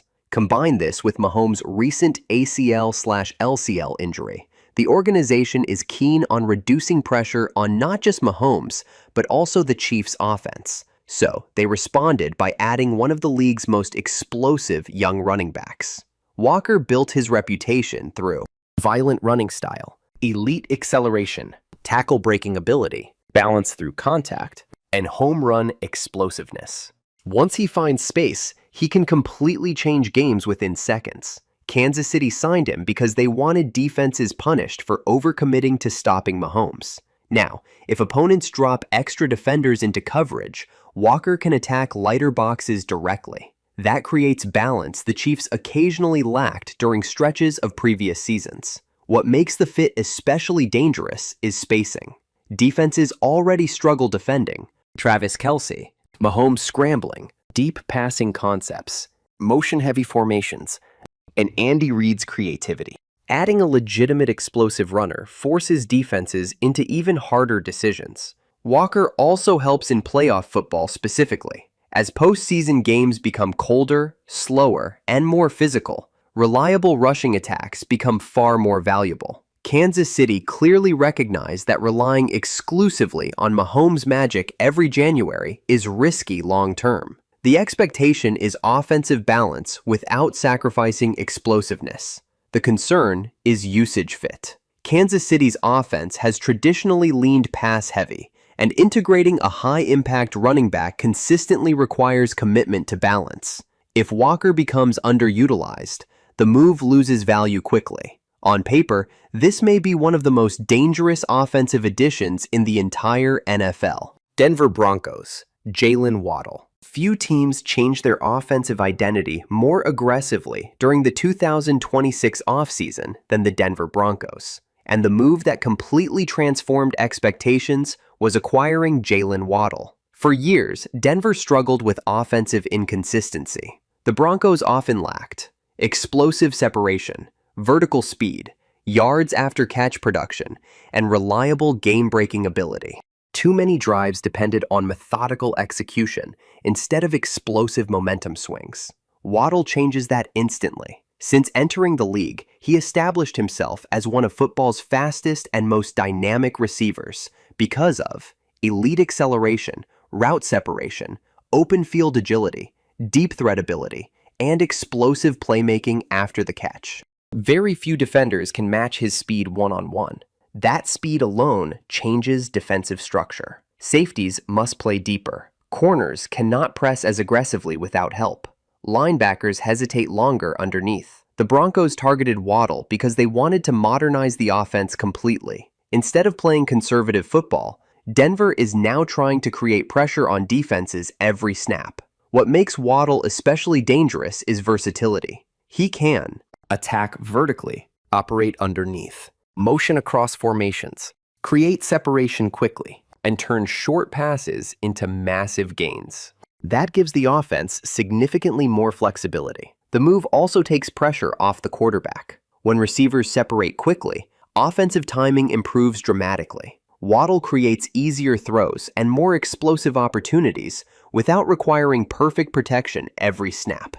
The expectation is clear. Transform Denver from a limited offense into one capable of competing with elite AFC firepower. The concern is consistency around him. Elite receivers still need quarterback chemistry, protection, stability, and offensive rhythm. If the structure around Waddle struggles, his impact could fluctuate week to week. This was one of the boldest offensive moves of the offseason because Denver clearly recognized the AFC requires explosive offense to survive. Los Angeles Chargers, defensive rebuild. Despite having elite quarterback talent and dangerous offensive weapons, the Chargers repeatedly struggled because of inconsistent protection, defensive breakdowns, lack of physicality, and roster imbalance in critical moments. So instead of chasing flashy headlines, the organization focused heavily on rebuilding the trenches and defensive depth. That approach may not generate massive social media attention, but from a football perspective, it might be one of the smartest offseason strategies in the division. The Chargers prioritized interior offensive line improvement, pass protection stability, run defense support, and rotational defensive depth. Because over the last several seasons, protection issues consistently disrupted offensive rhythm. Interior pressure especially hurt the offense. Quarterbacks can often survive edge pressure, but pressure directly up the middle destroys timing immediately. The Chargers wanted that fixed. Improving offensive line structure should help. Stabilize the pocket, improve run game consistency, reduce unnecessary hits, and allow deeper route concepts to develop. Defensively, the team also needed more reliability. Too often, the Chargers looked explosive offensively, but vulnerable physically against balanced teams. The organization clearly wants a more sustainable roster, capable of winning ugly games rather than relying exclusively on shootouts. The expectation is balance. The Chargers are trying to become more disciplined, more complete, and less dependent on weekly offensive explosions. The concern is whether incremental improvements are enough inside an AFC loaded with elite offenses and aggressive roster-building teams. Las Vegas Raiders, Kirk Cousins. After years of instability, inconsistency, and offensive unpredictability, the Las Vegas Raiders are hoping that Kirk Cousins will help them fix that. Cousins has spent most of his career viewed as one of the NFL's most polarizing quarterbacks. Supporters point to accuracy, timing, decision-making, and ability to operate structured offense efficiently. Critics point to inconsistency in huge moments, limited mobility, and questions about postseason ceiling. The Raiders clearly believe the positives outweigh the risks. After moving away from Geno Smith, Las Vegas wanted a quarterback capable of bringing offensive organization, veteran leadership, pre-snap control, and more consistent passing rhythm. Cousins fits that description. When protected properly, he can still dissect defenses with timing throws, intermediate accuracy, and strong command of structured concepts. The Raiders are hoping his experience stabilizes an offense that too often drifted into chaos during critical stretches. What makes this move interesting is timing. Las Vegas is not fully rebuilding, but the roster also does not feel fully complete. That creates enormous pressure on Cousins to elevate the offense immediately. The expectation is competence and structure rather than MVP-level dominance. The concern is ceiling. The AFC is loaded with elite mobile quarterbacks, explosive offenses, and teams capable of winning shootouts. Can Cousins realistically keep pace with that level consistently? That is the gamble Las Vegas is making. Dallas Cowboys, Javonte Williams. For years now, Dallas possessed enough talent to remain competitive during the regular season. But whenever the postseason arrived, the same concerns kept surfacing. Offensive inconsistency, lack of physical control, stalled drives in key moments, and an inability to dictate tempo against elite defenses. That frustration pushed the Cowboys toward Javonte Williams. Williams built his reputation as one of the NFL's toughest and most physical runners because of contact balance, lower body strength, tackle breaking ability, and relentless running style. Few running backs fight through traffic the way he does. Dallas targeted him because the organization wanted the offense becoming less finesse-dependent and more capable of controlling games physically. Too often, the Cowboys leaned heavily on the passing game without maintaining consistent rushing pressure. Against elite playoff defenses, that imbalance created predictable offensive situations. Williams helped solve that problem. What makes him valuable is not just rushing production, it is the style he brings. He can grind out difficult short yardage situations, wear down defenses physically, create extra yards after contact, and stabilize offensive rhythm during difficult stretches. That kind of physicality matters enormously late in seasons. The Cowboys are essentially betting that becoming tougher offensively will help them survive playoff football more effectively. The expectation is offensive balance and better game control. The concern is durability. Physical running backs absorb heavy punishment, and maintaining explosiveness over full seasons is difficult. Dallas must manage workload carefully to keep Williams effective late in the year. Stylistically, this move reflects a Cowboys team trying to become more playoff ready rather than simply regular season explosive. New York Giants, Russell Wilson. Over multiple seasons, offensive inconsistency repeatedly prevented the team from building momentum. The Giants struggled with protection issues, inefficient passing offense, limited explosive plays, and constant uncertainty under center. That frustration ultimately led them toward veteran quarterback Russell Wilson. Wilson's career has been fascinating because it evolved through multiple phases. Early in his career, he was viewed as one of the NFL's most dangerous dual-threat quarterbacks because of mobility, deep ball accuracy, improvisation, and late-game playmaking.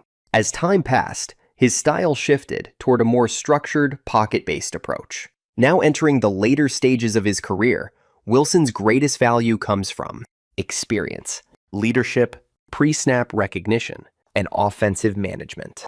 The Giants signed him because they desperately needed stability. The organization believes Wilson can help reduce offensive chaos, improve situational football, manage games more efficiently, and provide veteran leadership to a roster still searching for identity. When operating comfortably within structure, Wilson can still throw effectively downfield, protect the football, and extend plays selectively. The expectation is competence and offensive organization rather than prime-era superstar production.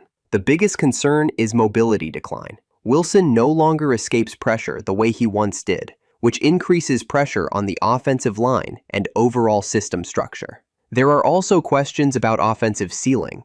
Can Wilson realistically keep pace in an NFC becoming increasingly athletic and explosive offensively? That uncertainty is exactly why this move remains one of the league's most debated quarterback decisions. Washington Commanders, building around Jayden Daniels. The Washington Commanders have something they have lacked for years: genuine optimism about the future. That optimism revolves entirely around Jayden Daniels. Daniels arrived with one of the most exciting quarterback skill sets in football because of elite mobility, explosive acceleration, strong deep ball ability, and dangerous playmaking outside structure. From the moment he stepped onto the field, defenses were forced to account for his athleticism constantly. Washington recognized immediately that his development timeline could accelerate the franchise faster than expected. That realization shaped the entire offseason. Instead of approaching roster building conservatively, the Commanders aggressively focused on improving offensive support, strengthening protection, adding playmakers, and building a faster, more dynamic offense around Daniels' strengths. The organization wants the scheme tailored to him, rather than forcing him into rigid structure. What makes Daniels so dangerous is pressure creation. Even when protection breaks down, he can escape pockets, create explosive runs, extend passing plays, and punish defenses for overcommitting. That completely changes defensive preparation. The expectation entering 2026 is growth and offensive evolution. Washington understands there will still be development moments. Young quarterbacks often struggle with defensive disguises, turnover management, and consistency under pressure. But the franchise clearly believes Daniels possesses rare upside worth building around aggressively. The biggest concern is sustainability.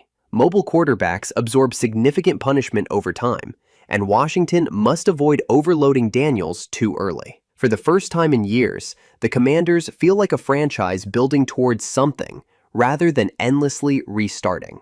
And that alone makes this one of the most interesting rebuilds in football. Chicago Bears, Ben Johnson. For multiple seasons now, the Chicago Bears organization has struggled with offensive inconsistency, failed quarterback development, predictable schemes, and constant coaching turnover. Even when the Bears showed flashes of talent, the offense rarely looked modern, explosive, or sustainable against elite competition. That frustration pushed Chicago toward one of the biggest coaching hires in football, Ben Johnson. Around the league, Johnson built a reputation as one of the NFL's most creative offensive minds because of motion-heavy concepts, quarterback-friendly reads, layered route combinations, aggressive play sequencing, and adaptability based on personnel. His offenses consistently stress defenses horizontally and vertically at the same time. That creativity is exactly why Chicago targeted him.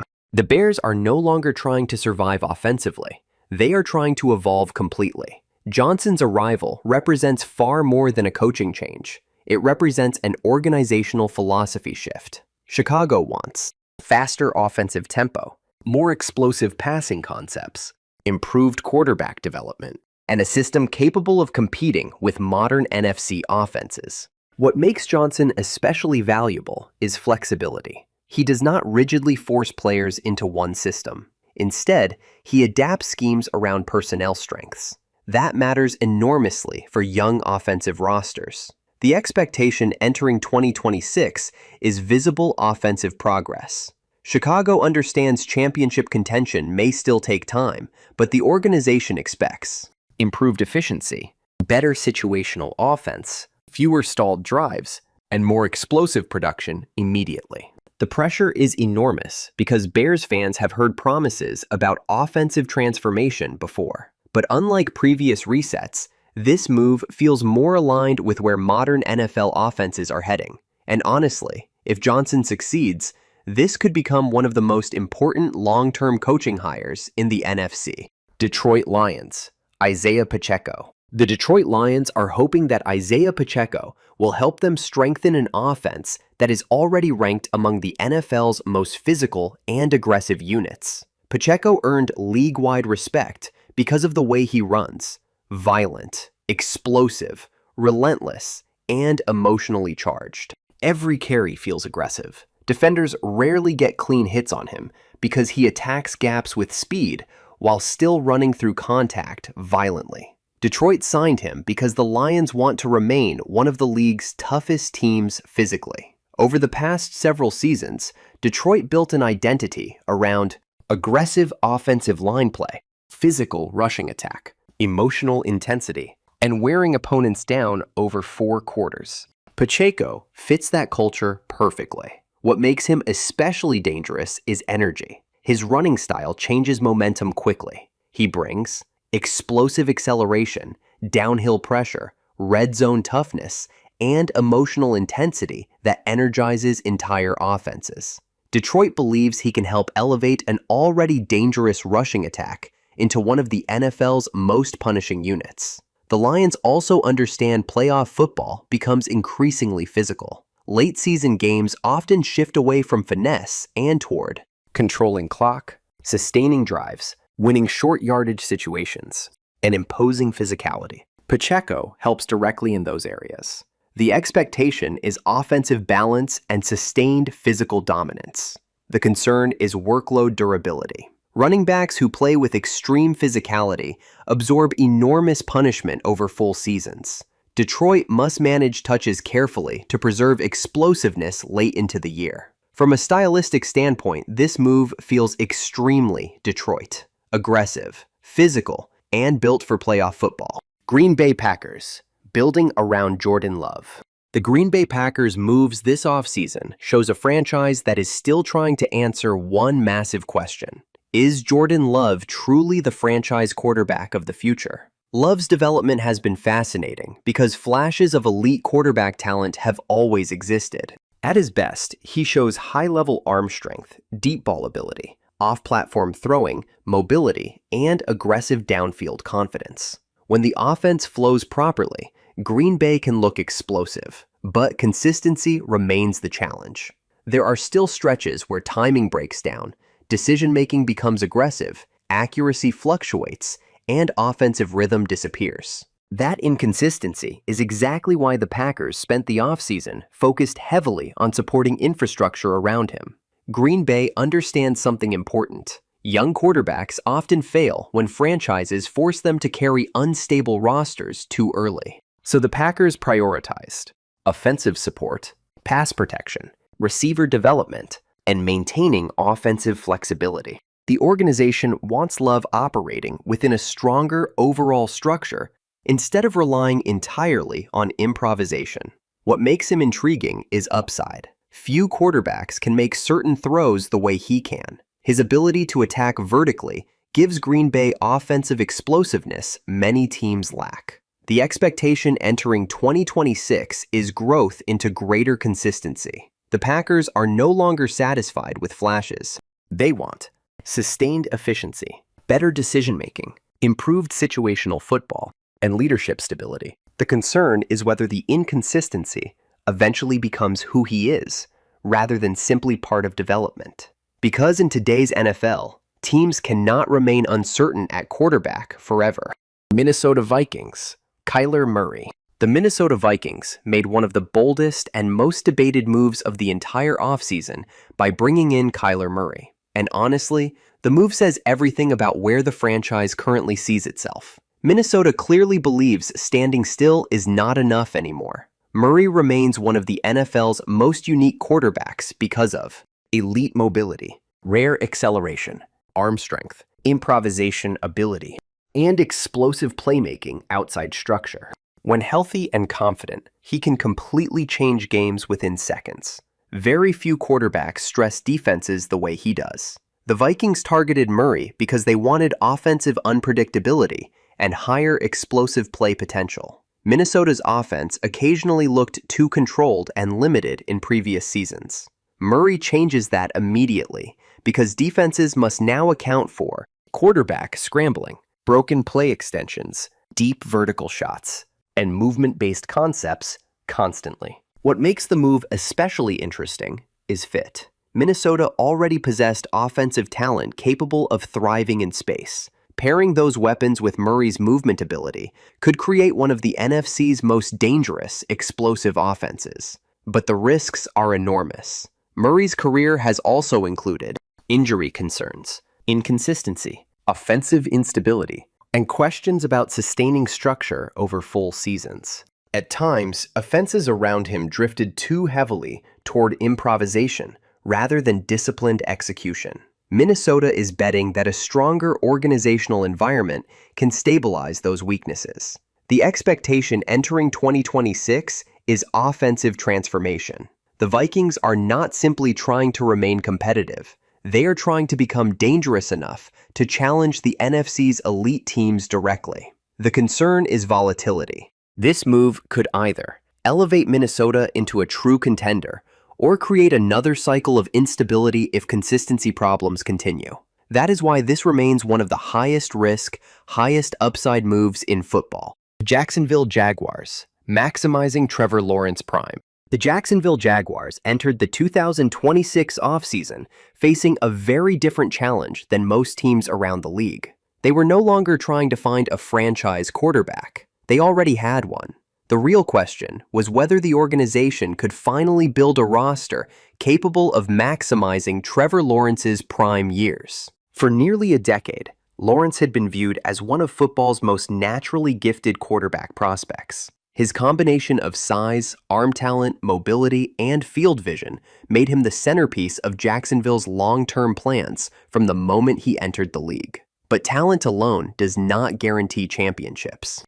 The Jaguars have spent several seasons trying to construct an offense that consistently supports him. At times, the offense looked explosive and dangerous. At other times, protection issues, injuries, and roster inconsistency prevented the team from taking the next step toward true contention.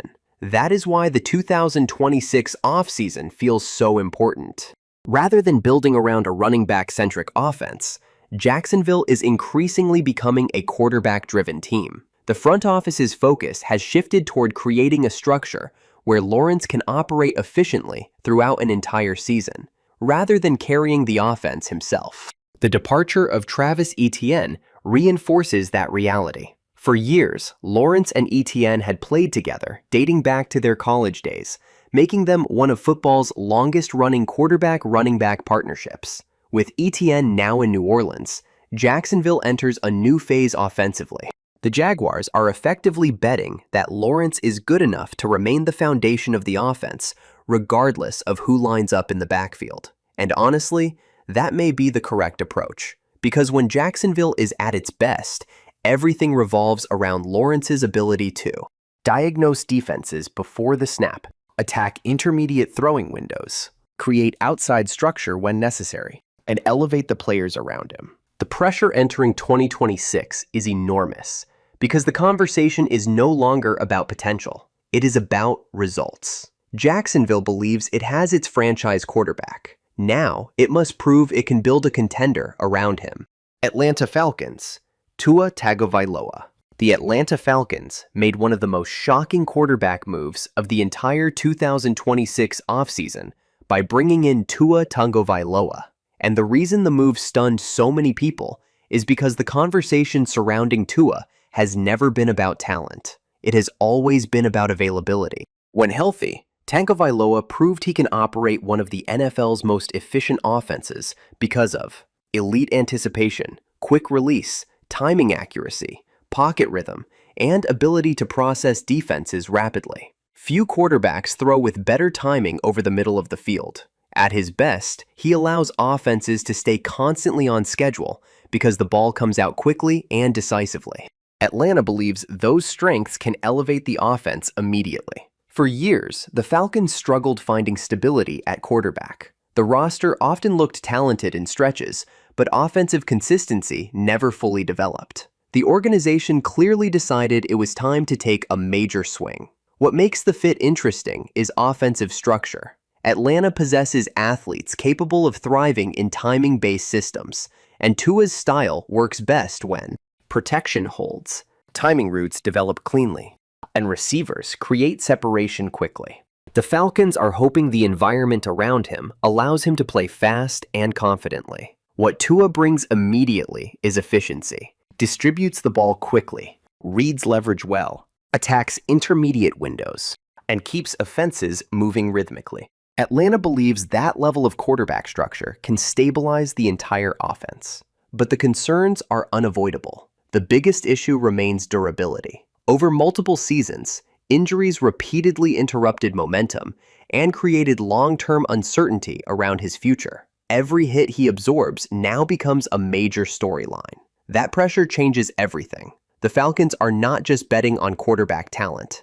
They are betting on health sustainability. If Tua stays healthy, Atlanta's offense could become one of the NFC's most efficient and dangerous units. If injuries return, the move could collapse very quickly. Carolina Panthers, Jalen Phillips.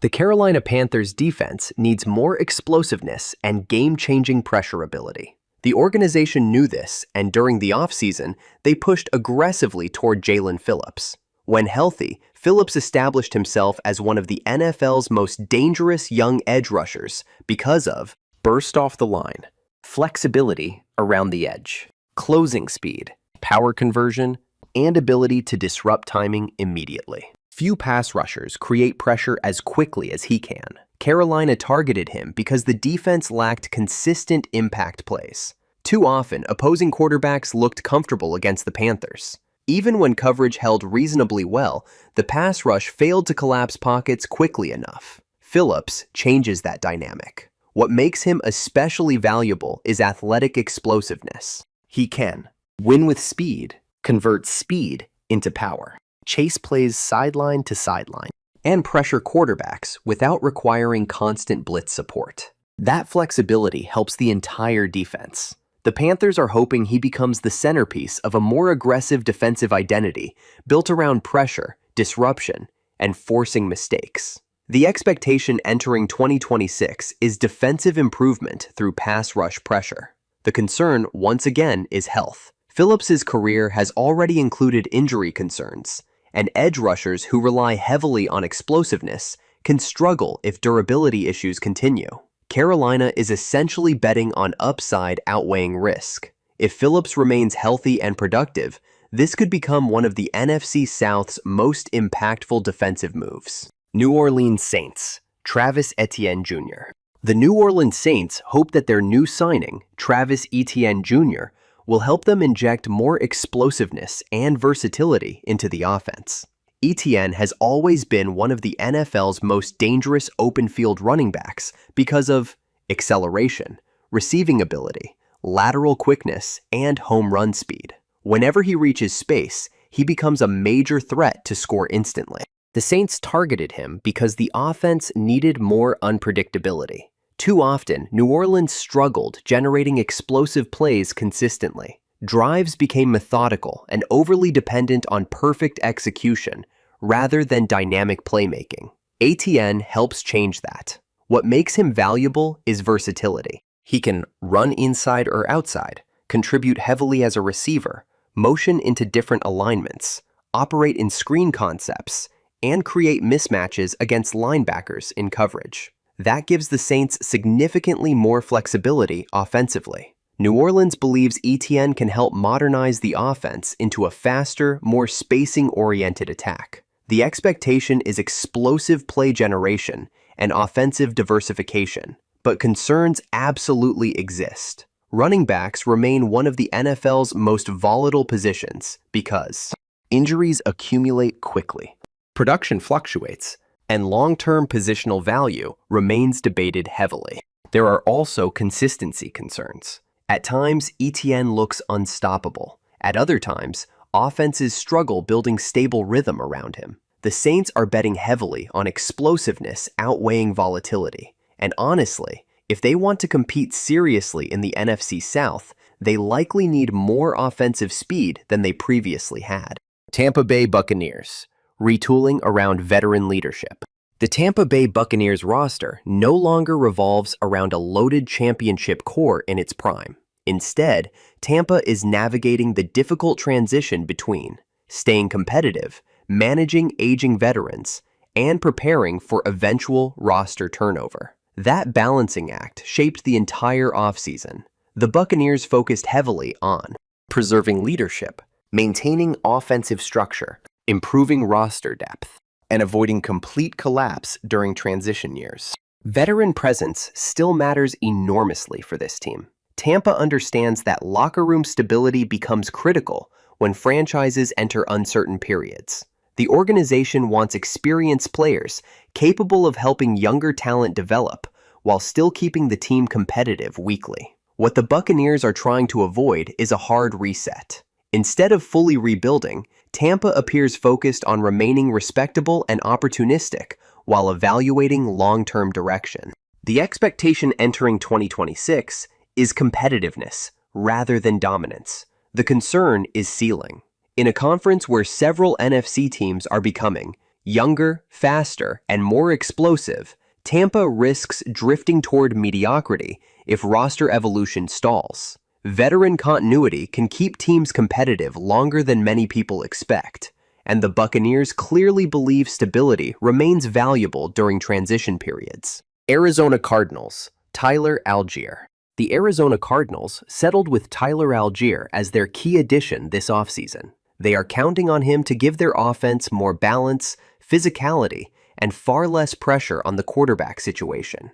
Algier may not always generate superstar headlines, but he developed a strong reputation around the league because of downhill running style, physical toughness, contact balance, vision between the tackles, and consistency, grinding out difficult yards. He is the kind of running back coaches trust to stabilize offensive rhythm. Arizona targeted him because the offense too often felt uneven and overly dependent on explosive plays rather than sustainable structure. The Cardinals wanted better clock control, stronger short yardage football, more manageable down and distance situations, and less pressure placed on the quarterback to create constantly. Algier helps directly in those areas. What makes him valuable is reliability. He consistently falls forward through contact, keeps offenses on schedule, absorbs physical punishment, and allows offenses to maintain balance. That balance matters enormously for Arizona because the organization is still trying to establish a long-term offensive identity. The Cardinals understand they cannot survive purely on improvisation and explosive moments forever. They need a more sustainable offensive foundation. The expectation entering 2026 is improved offensive stability and reduced pressure on the passing game. The concern is offensive ceiling. While Algier adds physicality, Arizona still needs enough explosive production elsewhere to compete with more dynamic NFC offenses. This move clearly reflects a franchise trying to become more disciplined and structurally sound offensively. Philadelphia Eagles, maintaining Jalen Hurts' championship window. Unlike many teams entering the 2026 season, the Philadelphia Eagles were not searching for direction. They already know exactly who they are. They are keen on maintaining one of the NFL's strongest championship windows around Jalen Hurts. Over the past several years, Hurts developed into one of football's most complete and resilient quarterbacks because of leadership, physical toughness, rushing ability, red zone dominance, and continual improvement as a passer. More importantly, he helped establish a clear organizational identity. Philadelphia wants to play physical football, efficient offense, dominant line play, and balanced attack built around versatility. Hurts sits at the center of all of it. The Eagles approach the offseason differently from rebuilding teams. Instead of searching desperately for answers, they focused on preserving roster depth, maintaining offensive line strength, sustaining defensive flexibility, and keeping enough talent around Hurts to extend the championship window. That matters because Super Bowl windows close quickly in the NFL. What makes Hurts especially valuable is adaptability. He can win inside structure, extend plays under pressure, dominate short yardage situations, and stress defenses with designed quarterback runs. That versatility makes Philadelphia extremely difficult to defend.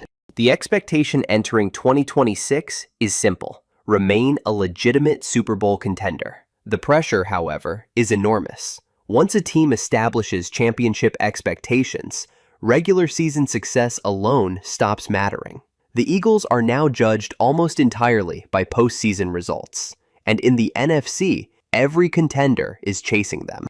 San Francisco 49ers, Mike Evans. The San Francisco 49ers made one of the most fascinating offensive additions of the offseason by bringing in Mike Evans. And honestly, the move feels extremely dangerous for the rest of the NFC. For years, San Francisco already possessed one of football's most creative offensive systems, built around spacing, yards after catch, motion concepts, physical run game structure, and efficiency. But what the offense occasionally lacked was a truly dominant contested catch receiver capable of winning consistently in difficult red zone situations. Mike Evans changes that immediately. Over the course of his career, Evans established himself as one of the NFL's most productive receivers because of size, catch radius, body control, red zone dominance, and deep ball tracking ability. Season after season, he consistently produced high touchdown numbers and 1,000-yard campaigns regardless of quarterback situation. Very few receivers combine physicality and downfield ability the way he does. San Francisco targeted Evans because the offense wanted another dimension. Now, defenses must deal with motion-heavy concepts, elite run design, yards after catch threats, and a massive contested catch receiver capable of punishing single coverage. That creates matchup nightmares. Evans also helps tremendously in playoff football. In postseason games where defenses tighten and explosive plays become harder to generate, Quarterbacks often need receivers capable of winning physically in difficult situations. Evans has built an entire career doing exactly that.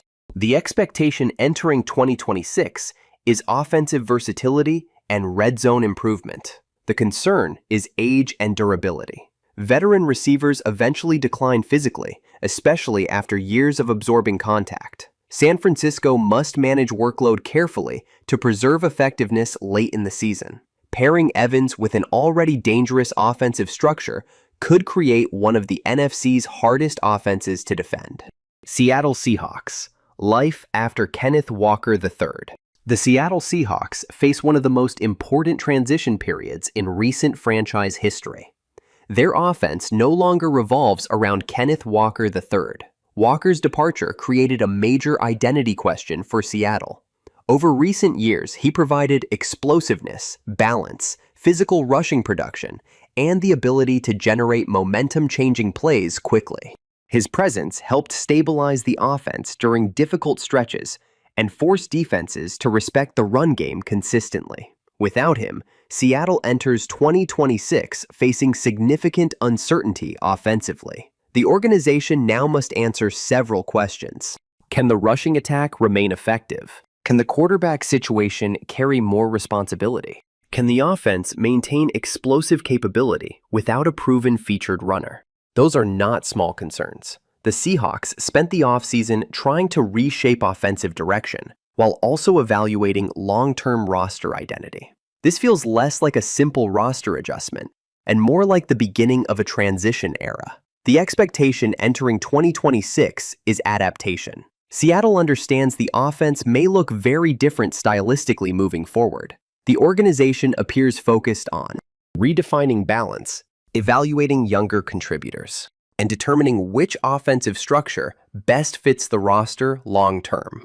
The concern is offensive inconsistency. When teams lose foundational playmakers, there is often a period where identity disappears temporarily. Seattle risks entering that stage if new offensive leaders fail to emerge quickly. Transition years sometimes reveal unexpected strengths, and the Seahawks clearly believe the next phase of the franchise is beginning now. 1957, Jim Brown, Cleveland Browns. When Jim Brown hit the field as a rookie in 1957, he was rewriting expectations. Browns led the league in rushing with 942 yards and scored 9 rushing touchdowns in only 12 games. In a year when no rookie had dominated like that, he became the obvious MVP frontrunner. Brown's ability to break tackles and create big plays consistently week after week separated him from veterans. He carried the Browns' offense when it mattered most. 1958, Jim Brown, Cleveland Browns. Brown's second season removed any doubt. In 1958, Jim Brown cemented his status as the league's most unstoppable force. After his breakout rookie season, defenses adjusted with crowded fronts and heavy tackling, but it didn't slow him down. Brown led the NFL in rushing again, this time with 1,527 yards in only 12 games. That's an average of nearly 128 yards per game, a pace unheard of in that era. He scored 17 total touchdowns and routinely carried Cleveland's offense on drives where everyone in the stadium knew who was getting the ball. His dominance was so complete that he outgained the second leading rusher in the league by more than 500 yards. By winning MVP for a second consecutive year, Brown established himself as the sport's gold standard. He was no longer only the best running back in the game, he was the most important player in professional football. 1959, Johnny Unitas, Baltimore Colts. In 1959, the MVP shifted to the quarterback position, and Johnny Unitas was the reason why. Johnny Unitas changed the way football was played. The Baltimore Colts quarterback was at the center of the league's shift toward modern passing offenses, and his MVP season confirmed his place as the game's premier signal caller. That year, Unitas threw for 2,899 yards and 32 touchdowns. Remarkable production in an era when most teams relied heavily on the run. His quick release, field vision, and ability to lead clutch drives made him nearly impossible to stop. The Colts finished 9-3 and repeated as NFL champions, beating the New York Giants for the second straight year. Unitas's leadership and playmaking made Baltimore a dynasty in the late 1950s. Unitas did a great job redefining quarterbacking itself. The sight of him calmly directing 2-minute drills, firing precise passes under pressure, became a template for future generations. His 1959 MVP season remains one of the defining campaigns of the league's early passing era, the moment when the quarterback position began to take center stage in professional football. 1960, Norm Van Brocklin, Philadelphia Eagles. In his final NFL season, Norm Van Brocklin delivered one of the most memorable performances of his career. At 34 years old, the Philadelphia Eagles quarterback guided his team with experience and precision, leading them to a 10-2 record and an NFL championship.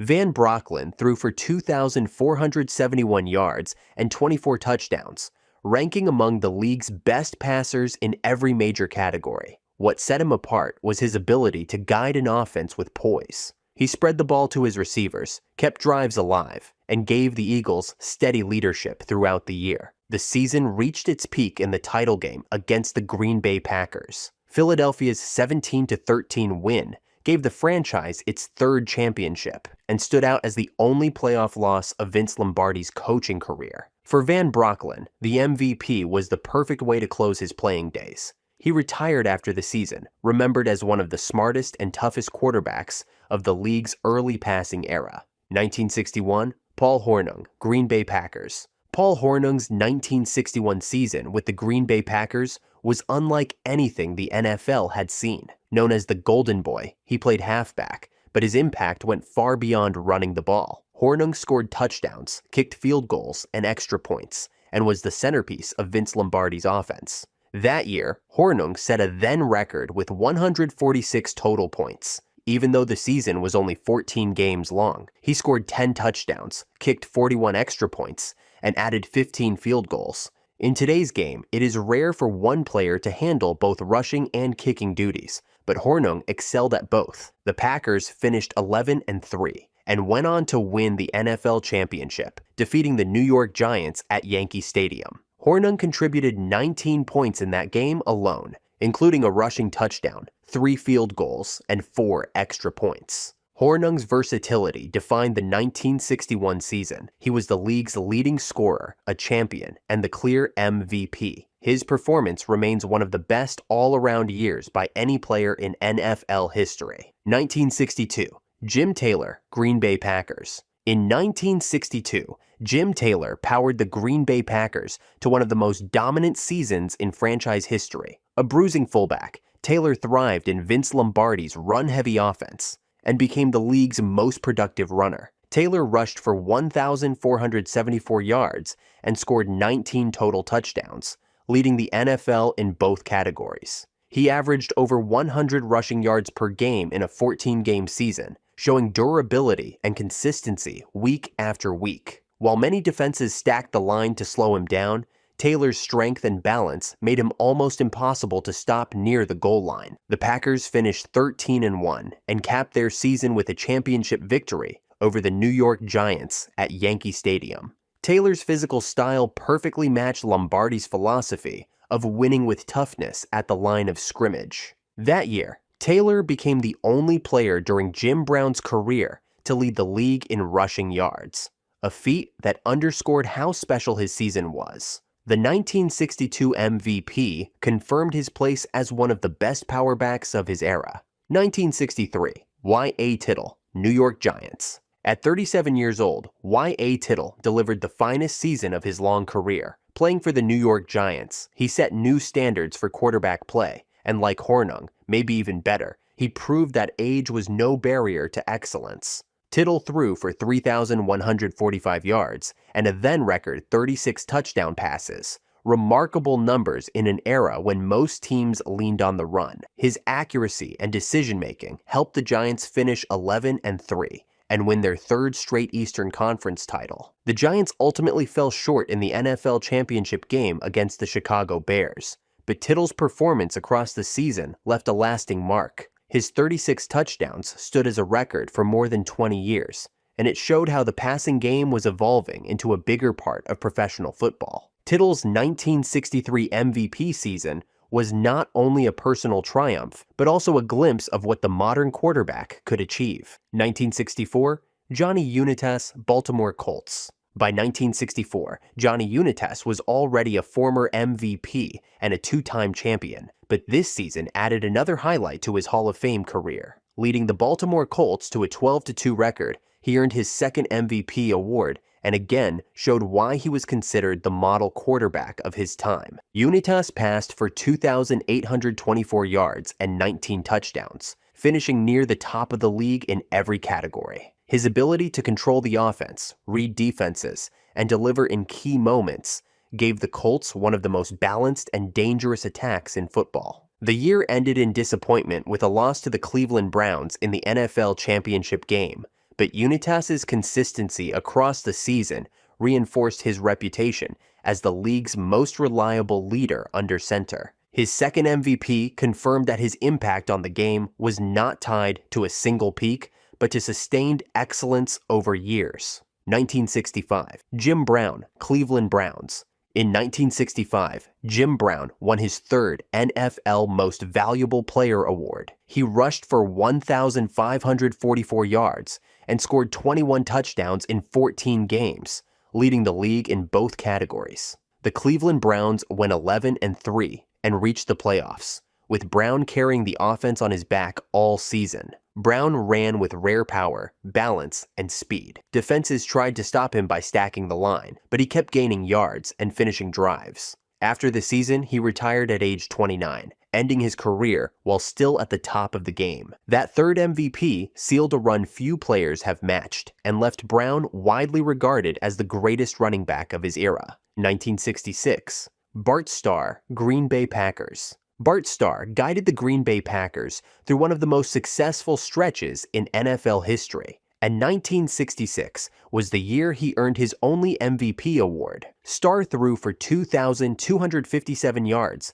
and 14 touchdowns with 3 interceptions, finishing with the league's best passer rating. His efficiency was the key. Starr didn't put up huge numbers, but he made smart decisions, avoided mistakes, and delivered when the Packers needed him most. Green Bay finished 12-2, won the NFL championship against the Dallas Cowboys, and advanced to play in the first ever Super Bowl, where they defeated the Kansas City Chiefs. Starr's MVP showed that value isn't always about gaudy stats. It was about steady leadership and clutch play. In a season that changed the future of football, he stood at the center of it all. 1967, Johnny Unitas, Baltimore Colts. In 1967, Johnny Unitas captured his third MVP award, tying Jim Brown for the most in league history at the time. Leading the Baltimore Colts, he threw for 3,428 yards and 20 touchdowns, numbers that were remarkable in a 14-game season. Unitas's strong arm and sharp decision-making kept the Colts in contention all year. They finished 11-1-2, tied with the Los Angeles Rams in the Coastal Division, but missed the playoffs because of the tiebreaker rules at the time. Despite the disappointment, Unitas's command of the passing game set him apart from every other quarterback in the league. This third MVP added to his legacy as the standard of quarterback excellence during the 1960s. Few players matched his ability to lift an offense week after week, and 1967 was proof of how far ahead of his era he really was. 1968, Earl Morrall, Baltimore Colts. When Unitas went down injured during the preseason, Morrall stepped in and became the story of the season. Morrall stepped in and delivered one of the most unexpected MVP seasons in NFL history. At 34 years old, he threw for 2,909 yards and a league-best 26 touchdowns, leading the Colts to a 13-1 record. Baltimore's offense was built around Morrall's efficiency and willingness to take deep shots. He finished as the highest-scoring team in the league. The Colts saw their way to the NFL championship and advanced to Super Bowl III, although that game ended in a shocking loss to Joe Namath's New York Jets. However, it did not erase the remarkable season Morrall put together. His 1968 MVP showed how a veteran once seen as a career journeyman could step in, run a team with confidence, and lead one of the best regular seasons in league history. 1969, Roman Gabriel, Los Angeles Rams. Roman Gabriel had his finest year in 1969, earning his only MVP award while leading the Los Angeles Rams. A strong-armed passer who also had mobility for his size, Gabriel put together a season that lifted the Rams into title contention. He threw for 2,549 yards and 24 touchdowns with 12 interceptions, giving him one of the best touchdown-to-interception ratios of the era. Under his leadership, the Rams started the season 11-0 and finished 11-3, winning the Coastal Division. Although Los Angeles fell short in the playoffs against the Minnesota Vikings, Gabriel's steady play and ability to protect the football stood out. He was the first Rams quarterback to win MVP and remains one of the most celebrated players in franchise history. His 1969 season was the peak of his career, a year when he showed the balance of power and accuracy that made him one of the league's top quarterbacks of his time. 1970, John Brodie, San Francisco 49ers. John Brodie had waited more than a decade for his breakout year, and it came in 1970 when he won MVP with the San Francisco 49ers. After years of ups and downs, he finally put it all together and delivered one of the best seasons of his career. Brodie threw for 2,941 yards and 24 touchdowns, leading the league in both categories. His command of the offense helped San Francisco finish 10-3-1, capturing the NFC West title. It was the first division crown in team history. The 49ers made it all the way to the NFC Championship game, falling to the Dallas Cowboys, but Brodie's play had already changed the way people viewed him. Once criticized for inconsistency, he became the face of a rising San Francisco team. His 1970 MVP season stood as proof that persistence could pay off, marking the highlight of a long career with the 49ers. 1971, Alan Page, Minnesota Vikings. In 1971, Alan Page made history as the first defensive player to ever win NFL MVP. Playing defensive tackle for the Minnesota Vikings, he showed that a defender could dominate a season the way a quarterback or running back could. Although stats like sacks and tackles from that era were not so reliable, he had dominant displays while on the field. His constant pressure wrecked opposing offenses and set the tone for the Vikings' Purple People Eaters defense. Minnesota went 11-3, allowing the fewest points in the league. What made Page's season so special was how often he took over games from the interior line. He could shut down the run, chase down quarterbacks, and change the energy of the field with his relentlessness. Winning MVP as a defensive tackle is one of the rarest honors in NFL history. Page's 1971 season proved that true dominance on defense could earn the game's highest award. 1971, Alan Page, Minnesota Vikings. In 1971, Alan Page made history as the first defensive player to ever win NFL MVP. Playing defensive tackle for the Minnesota Vikings, he showed that a defender could dominate a season the way a quarterback or running back could. Although stats like sacks and tackles from that era were not so reliable, he had dominant displays while on the field. His constant pressure wrecked opposing offenses and set the tone for the Vikings' Purple People Eaters defense. Minnesota went 11-3, allowing the fewest points in the league. What made Page's season so special was how often he took over games from the interior line. He could shut down the run, chase down quarterbacks, and change the energy of the field with his relentlessness. Winning MVP as a defensive tackle is one of the rarest honors in NFL history. Page's 1971 season proved that true dominance on defense could earn the game's highest award. 1972, Larry Brown, Washington Redskins.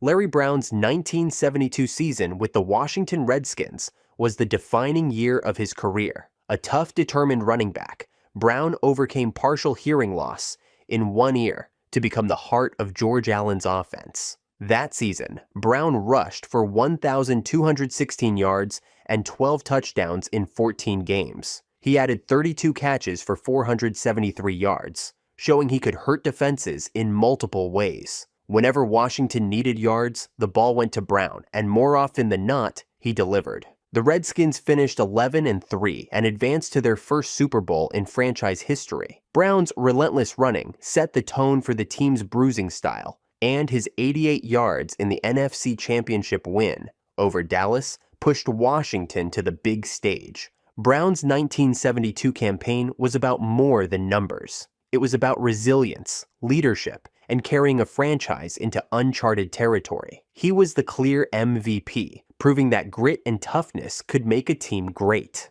1973, O.J. Simpson, Buffalo Bills. O.J. Simpson's 1973 season with the Buffalo Bills was one of the most groundbreaking years in NFL history. A dynamic running back with unmatched speed and vision, Simpson redefined what was possible from the backfield. That year, he became the first player in league history to rush for over 2,000 yards, finishing with 2,003 in only 14 games. His average of 143 yards per game remains the highest ever for a single season. Simpson added 12 rushing touchdowns and broke off runs that left defenses helpless, including a 94-yard dash against the Patriots. The Bills finished 9-5, fueled almost entirely by Simpson's dominance. He opened the season with 250 yards in the very first game, setting the tone for a year unlike any other. Week after week, he carried Buffalo's offense, forcing defenses to adjust, but still finding ways to break free. Simpson's 1973 season was historic. He shattered records, set new standards for running backs, and delivered a performance that still stands as one of the greatest single-season efforts in NFL history. 1974, Ken Stabler, Oakland Raiders. Ken Stabler's 1974 season with the Oakland Raiders was the year the Snake became the league's most feared quarterback. Known for his poise under pressure and left-handed precision, Stabler thrived in John Madden's high-powered offense. That season, Stabler threw for 2,469 yards and 26 touchdowns, leading the NFL in touchdown passes. His ability to deliver clutch throws defined Oakland's 12-2 campaign as the Raiders bulldozed their way to the AFC Championship game. One of his signature moments came on Monday Night Football against the Dolphins, where Stabler orchestrated a dramatic late-game drive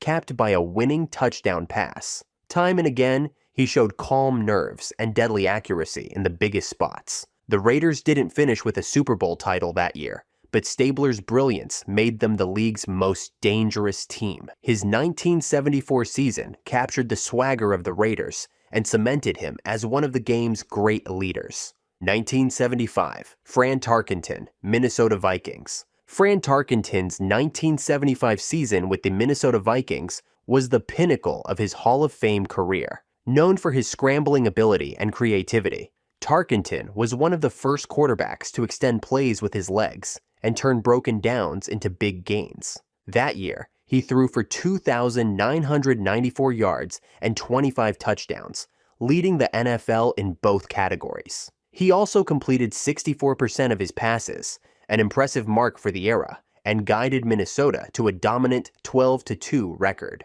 The Vikings were efficient, balanced, and dangerous, all powered by Tarkenton's steady hand and improvisational magic. In big games, he was at his best. His ability to escape pressure and find receivers downfield kept defenses guessing all season long. The Vikings rolled through the NFC, reaching the conference championship before falling short of the Super Bowl. Tarkenton's 1975 season was more than the stats.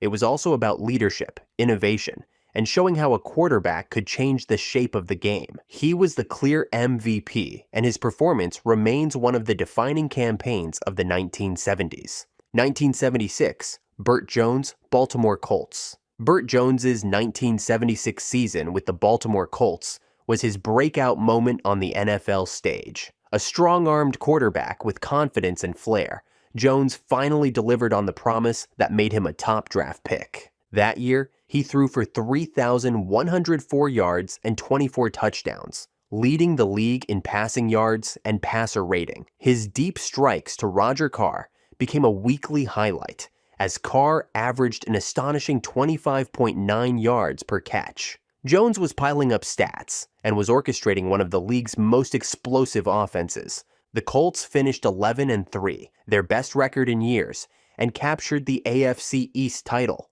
Jones's poise and accuracy turned Baltimore into a contender, and his ability to push the ball downfield separated him from his peers. Burt Jones's 1976 campaign showed the NFL a new star at quarterback. For one brilliant season, he was the league's most dangerous passer and a worthy MVP. 1977, Walter Payton, Chicago Bears. Walter Payton's 1977 season with the Chicago Bears was the year sweetness became unstoppable. Known for his relentless running style and unmatched endurance, Payton carried the Bears' offense almost single-handedly. That season, he rushed for 1,852 yards and 14 touchdowns in 14 games, averaging 132 yards per contest. His signature moment came in Week 10 against the Vikings, when he ran for 275 yards, a single-game record at the time. Legends also have it he was battling with some flu. Defenses knew he was getting the ball, but they couldn't bring him down. The Bears finished 9-5, good enough for their first playoff appearance since 1963. Payton's toughness and consistency defined the team's identity, as he piled up yards behind a modest offensive line. Payton's 1977 season had the numbers and willpower, heart, and carrying a franchise on his back. He was the clear MVP and set the standard for running backs for years to come. 1978. Terry Bradshaw, Pittsburgh Steelers. Terry Bradshaw's 1978 season with the Pittsburgh Steelers was the year the quarterback finally took command of a dynasty. Long known for his cannon arm and fiery personality, Bradshaw put it all together to lead Pittsburgh's offense to new heights. That year, he threw for 2,915 yards and 28 touchdowns, both career highs, while guiding the Steelers to a 14-2 record. With weapons like Lynn Swann and John Stallworth, Bradshaw has stretched defenses vertically, balancing out Pittsburgh's legendary steel curtain defense. In the playoffs, his clutch playmaking set the tone. The Steelers rolled through the AFC before defeating the Dallas Cowboys in Super Bowl XIII, where Bradshaw threw for 318 yards and 4 touchdowns in one of the greatest performances of his career. Bradshaw's 1978 season proved he was not just a manager, he was the leader of the NFL's most dominant team. His MVP was the capstone to a year where the Steelers' dynasty reached its peak. 1979, Earl Campbell, Houston Oilers. Earl Campbell's 1979 season with the Houston Oilers was pure power football at its finest. A bruising running back with unmatched strength and determination, Campbell embodied the smash-mouth style that defined Houston's Love Ya Blue era. That year, Campbell rushed for 1,697 yards and 19 touchdowns in 15 games, averaging 113 yards per contest. He led the league in rushing for the second straight season, punishing defenders with his downhill style and wearing out entire defenses by the fourth quarter. The Oilers finished 11-5 and reached the AFC Championship game for the second year in a row. Campbell's physical dominance kept Houston in every contest, as opponents knew what was coming, but still couldn't stop him. Campbell's 1979 campaign was the perfect blend of toughness and production. He was the face of Houston football, the most feared runner in the league, and a clear MVP whose bruising runs left a lasting mark on the game.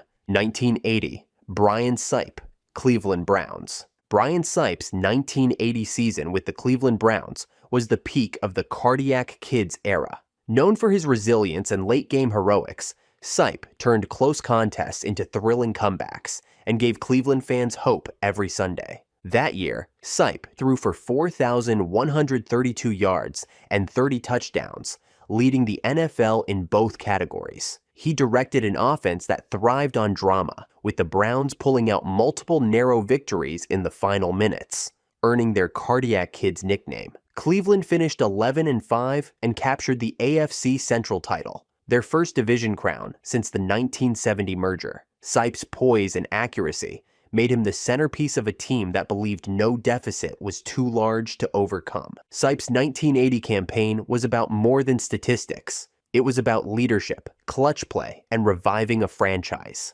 His MVP season remains one of the most celebrated in Browns history. 1981, Ken Anderson, Cincinnati Bengals. Ken Anderson's 1981 season with the Cincinnati Bengals was the finest year of his career. A smart, efficient passer with pinpoint accuracy, Anderson thrived under new offensive coordinator Bill Walsh's West Coast principles and elevated the Bengals to new heights. That year, Anderson threw for 3,754 yards and 29 touchdowns, while completing 62.6% of his passes, leading the NFL in passer rating. He spread the ball across a versatile offense that included Isaac Curtis and rookie Chris Collinsworth, keeping defenses constantly off balance.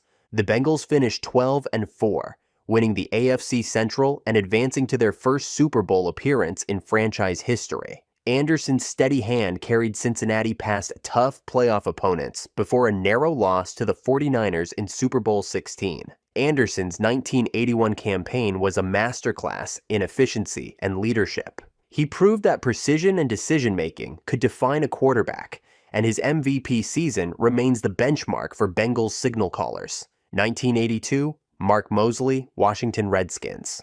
The 1982 season gave the NFL its most unusual MVP story. A player from special teams, a straight-on place kicker, claimed the award and remains the only kicker ever to do so. The year was cut to 9 games by a player's strike, and every point carried extra weight. Moseley delivered with machine-like precision, 20 of 21 field goals, all 16 extra points, and a 95% success rate that was unheard of at the time. His leg decided close games and became Washington's steadying force in a season where momentum was everything. Washington finished 8-1, claimed the NFC's best record, and turned that run into a Super Bowl XVII championship.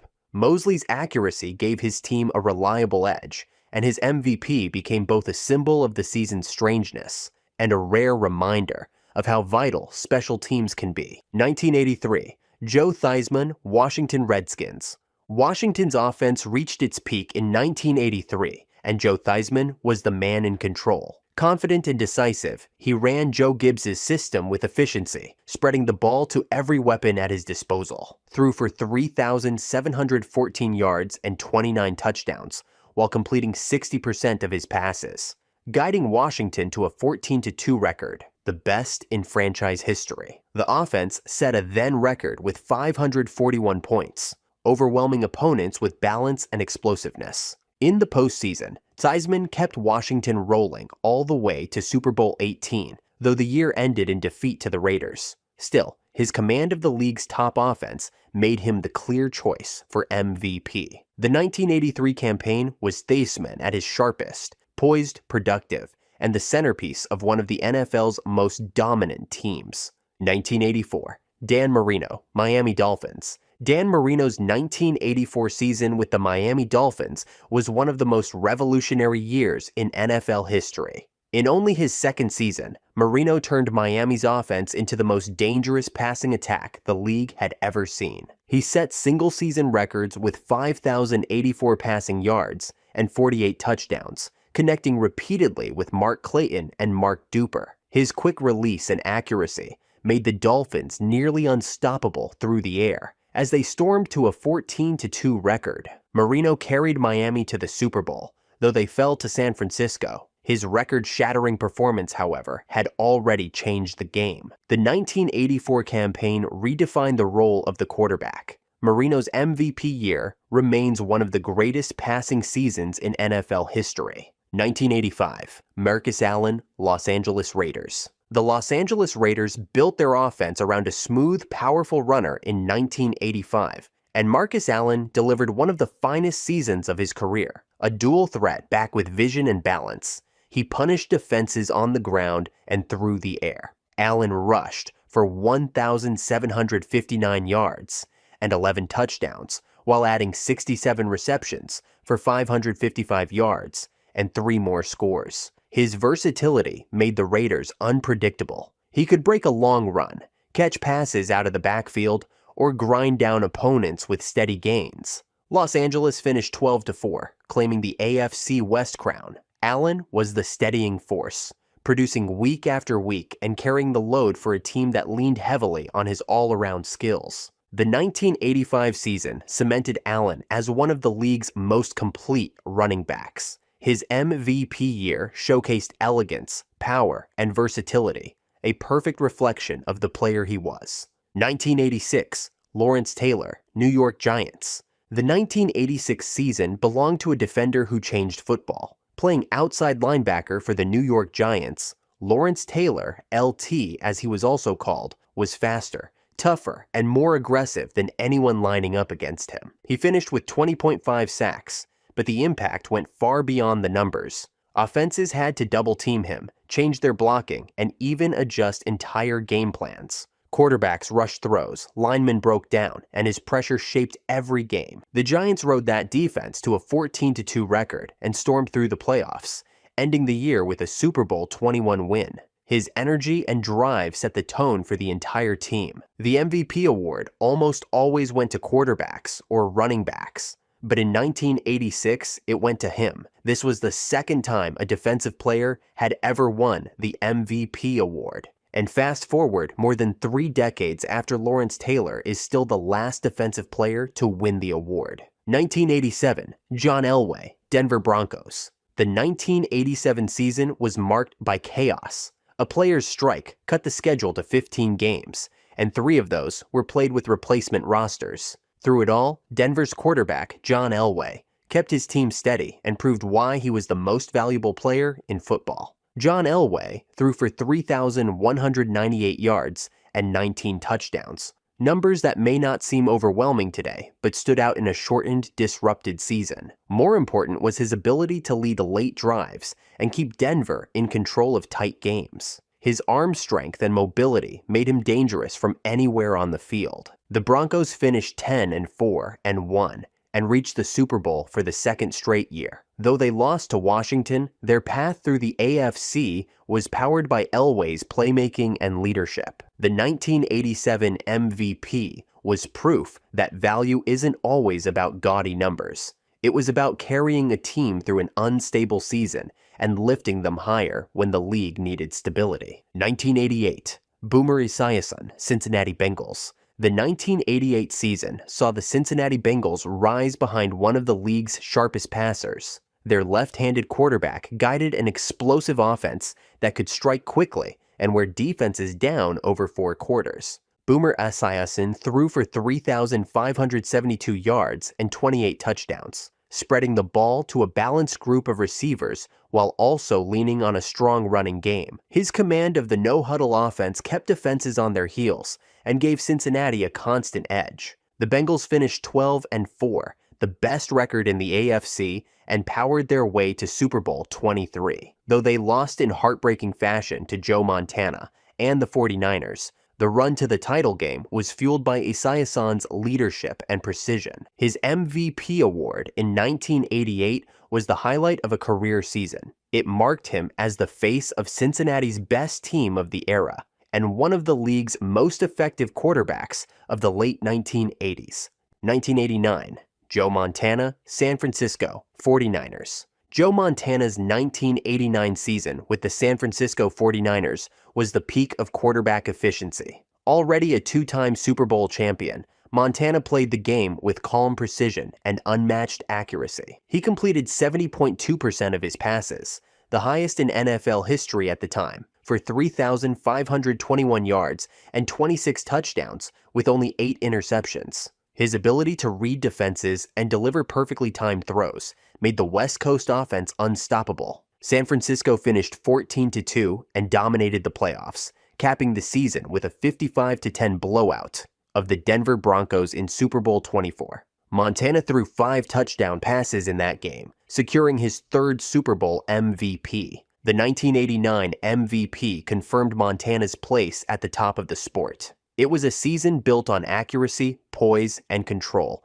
and it remains one of the finest quarterback campaigns in NFL history. 1990, Joe Montana, San Francisco 49ers. 1990 was another MVP year for Joe Montana. The season ended with the San Francisco 49ers owning the best record in football, and it had Joe Montana's brilliance all around it. He threw for 3,944 yards and 26 touchdowns, completing nearly 60% of his passes in an era where defenses were still allowed far more physical play. His calm leadership and quick release made San Francisco's offense almost impossible to stop. The 49ers finished 14-2, powered by Montana's steady hand, and looked poised for a 3rd straight Super Bowl. Their run ended in the NFC Championship against the New York Giants, but Montana's play left no doubt about his value. Winning his 2nd straight MVP Montana confirmed his place as the defining quarterback of his era. Accuracy, decision-making, and championships made his back-to-back seasons a special one. 1991, Thurman Thomas, Buffalo Bills. Thurman Thomas owned the 1991 season as the driving force of the Buffalo Bills' high-powered offense. The versatile running back did everything: run, catch, block, and became the ultimate weapon in Buffalo's no-huddle attack. He rushed for 1,407 yards and 7 touchdowns, while also catching 62 passes for 631 yards and 5 more scores. His ability to punish defenses on the ground and through the air made him nearly impossible to contain. The Bills finished 13-3, the best record in the AFC, and reached their second straight Super Bowl. Thomas carried the offense all year, keeping Buffalo balanced and explosive. His MVP award in 1991 was the clear recognition of his all-around dominance. Thomas wasn't only a great running back, he was the complete package, and his season remains one of the best dual-threat campaigns in league history. 1992, Steve Young, San Francisco 49ers. Steve Young finally stepped out of Joe Montana's shadow in 1992, after years of waiting behind the legendary quarterback in San Francisco. Montana's lingering elbow injury sidelined him for most of 2 seasons, and Young seized the opportunity to take control of the 49ers offense. He made the most of it. Young threw for 3,465 yards and 25 touchdowns, while completing 66.7% of his passes, the best mark in the NFL. He also added 537 rushing yards and 4 scores on the ground, showing the dual threat ability that set him apart from most quarterbacks of his era. San Francisco finished 14-2, the top record in the league, and advanced to the NFC Championship game. Young's accuracy and mobility made the 49ers offense as dangerous as ever, keeping them at the top of the NFL even without Montana under center. The 1992 MVP marked Young's true arrival as one of the league's best. His breakthrough not only proved he could carry a team of his own, but also set the stage for the 49ers' next chapter of success. 1993, Emmitt Smith, Dallas Cowboys. Emmitt Smith's 1993 season was the ultimate display of toughness and value. The Dallas Cowboys running back not only led the league in rushing, he also showed why he was the heart of a dynasty in the making. Smith missed the first 2 games of the year in a contract holdout, but once he returned, he dominated. He ran for 1,486 yards and 9 touchdowns in 14 games, winning his 3rd straight rushing title. His vision, balance, and power made the Cowboys' offense nearly unstoppable. The defining moment came in Week 17 against the New York Giants. With the NFC East title on the line, Smith separated his shoulder early in the game, yet kept playing. He carried the ball 32 times for 168 yards, plus 61 more through the air, gutting through pain in what became one of the most legendary performances in NFL history. Dallas finished 12-4 and went on to win Super Bowl 28, with Smith claiming Super Bowl MVP honors as well. His 1993 MVP award captured not only his numbers, but his grit, leadership, and ability to deliver when it mattered most. 1994, Steve Young, San Francisco 49ers. Steve Young reached his peak in 1994, leading the San Francisco 49ers to one of the most dominant seasons in franchise history. After years of being compared to Joe Montana, Young delivered the kind of season that finally silenced any doubts about his place among the greats, a season that earned him his 2nd MVP. He threw for 3,969 yards and 35 touchdowns, completing 70.3% of his passes, an NFL record at the time. Young also added 293 rushing yards and 7 more scores on the ground, giving defenses no chance to rest. His combination of accuracy and mobility made the 49ers' West Coast offense nearly unstoppable. San Francisco finished 13-3, then rolled through the playoffs and into Super Bowl 29. There, Young threw 6 touchdown passes, a Super Bowl record, in a 49-26 win over the Chargers, earning Super Bowl MVP honors and delivering the title that had eluded him. The 1994 season brought Young his 2nd league MVP award, and it captured him at his very best. Efficient, explosive, and finally out from Montana's shadow. It was the year he defined himself not only as Montana's successor, but as an all-time great in his own right. 1995, Brett Favre, Green Bay Packers. In 1995, Brett Favre's season with the Green Bay Packers was the start of something special. Playing quarterback in his 4th year as a starter, he showed a mix of toughness, confidence, and skill that made him the centerpiece of Mike Holmgren's offense. That year, Favre threw for 4,413 yards and 38 touchdowns, leading the league in both. He spread the ball to a deep group of receivers and wasn't afraid to take chances, often turning broken plays into big gains. The Packers finished 11-5 and reached the NFC Championship game, their first appearance in over 20 years. Favre's steady play gave Green Bay fans hope that the team was back among the NFL's best. Favre's 1995 season not only earned him his first MVP award, it also marked the beginning of a historic run. 1996, Brett Favre, Green Bay Packers. In 1996, Brett Favre built on the promise of the year before. Now fully in command of Mike Holmgren's offense, Favre played with confidence and control, mixing his big throws with smarter decisions. He passed for 3,899 yards and a league-high 39 touchdowns, spreading the ball to a deep group of receivers led by Antonio Freeman, Don Beebe, and tight end Keith Jackson. Favre's steady play allowed the Packers to balance their offense with a strong running game behind Edgar Bennett and Dorsey Levens.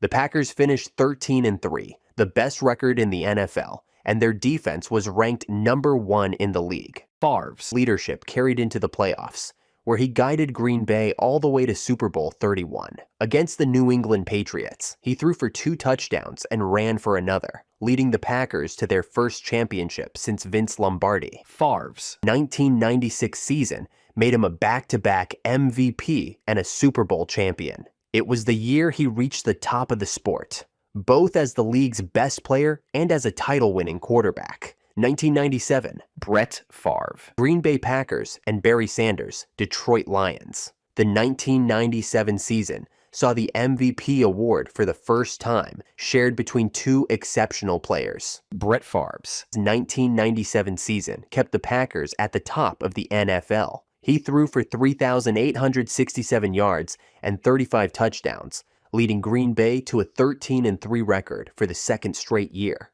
Barry Sanders, on the other hand, delivered one of the greatest rushing years in history. After a slow start, Sanders exploded down the stretch, finishing with 2,053 yards on the ground and 11 touchdowns. He averaged more than 6 yards per carry, breaking off long runs week after week and carrying Detroit into the playoffs. The MVP voters could not choose between them, and for good reason. Favre's leadership had taken Green Bay back to the Super Bowl, while Sanders' rushing brilliance redefined what a running back could do in a single season. In the postseason, Favre guided the Packers to their second straight Super Bowl, though they fell to John Elway and the Denver Broncos. Sanders' Lions lost in the wild card round, but his season remains one of the finest ever by a running back. The 1997 award was historic in every sense. Favre became the first player to win 3 MVPs in a row, while Sanders earned his place among the all-time greats with a year for the ages.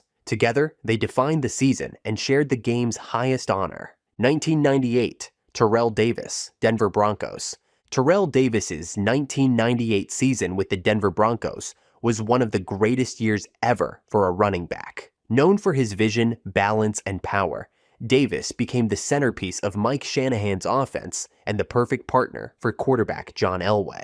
That year, Davis rushed for 2,008 yards and 21 touchdowns, becoming only the 4th player in NFL history to reach the 2,000-yard mark. He carried the ball 392 times, yet rarely slowed down, breaking long runs while also grinding out tough yards inside. The Broncos started the season 13-0 and finished 14-2, the best record in the AFC. Davis's steady production allowed Elway to manage games and keep the passing attack balanced, making Denver's offense nearly unstoppable. In the playoffs, Davis continued his dominance, rushing for over 100 yards in every game. The Broncos went on to win Super Bowl 33, with Elway taking MVP honors in the big game, but it was Davis's season-long brilliance that made it all possible. Terrell Davis's 1998 season earned him the NFL MVP award and cemented his place in history. His mix of durability and explosiveness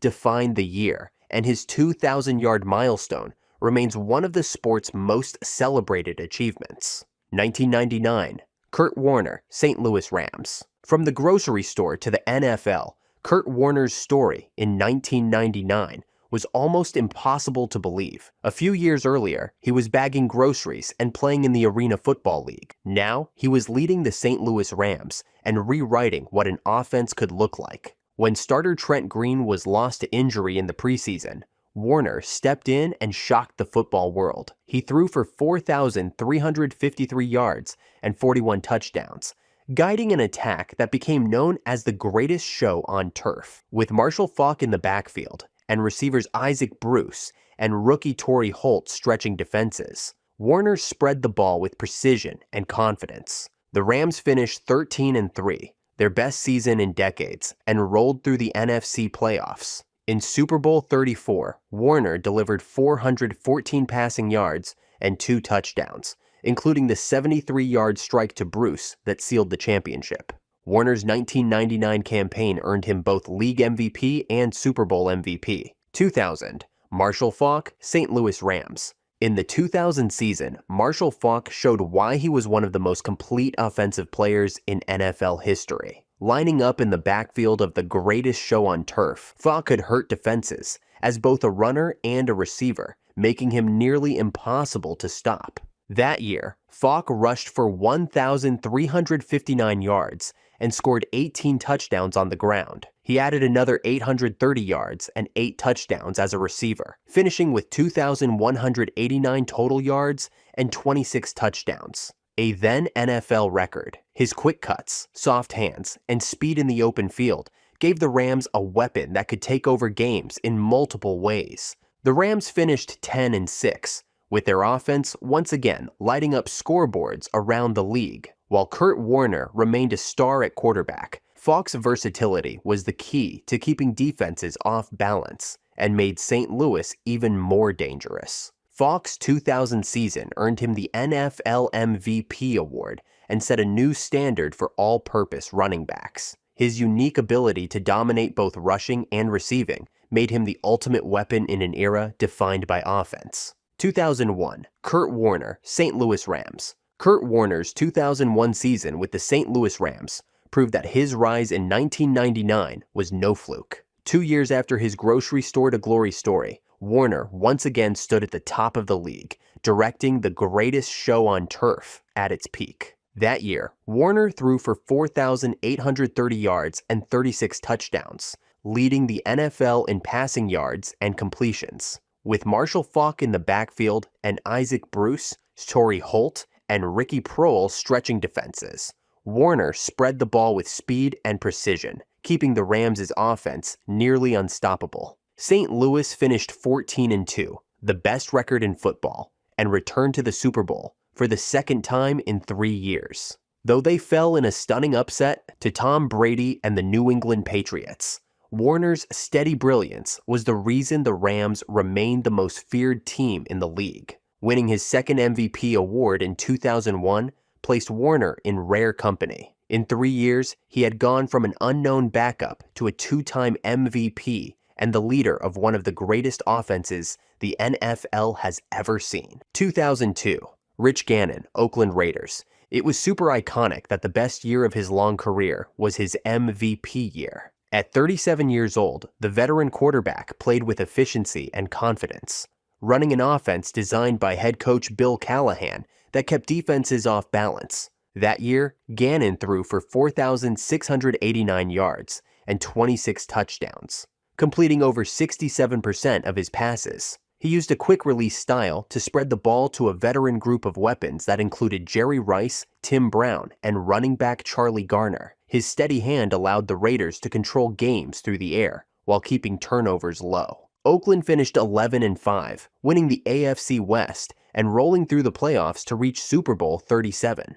Though the Raiders were beaten by the Tampa Bay Buccaneers in that game, Gannon's leadership and consistency were the driving force behind their return to championship contention. Gannon's MVP season in 2002 was the crowning achievement of a career built on perseverance. After bouncing between teams earlier in his career, he found the perfect fit in Oakland and delivered one of the most efficient quarterback seasons of his era. 2003, Steve McNair, Tennessee Titans, and Peyton Manning, Indianapolis Colts. Like 1997, the 2003 season ended with two exceptional players sharing the NFL's top honor. Peyton Manning of the Indianapolis Colts and Steve McNair of the Tennessee Titans both had seasons too good to overlook, and the MVP voters gave them the award together. Manning threw for 4,267 yards and 29 touchdowns, directing one of the league's most balanced and dangerous offenses.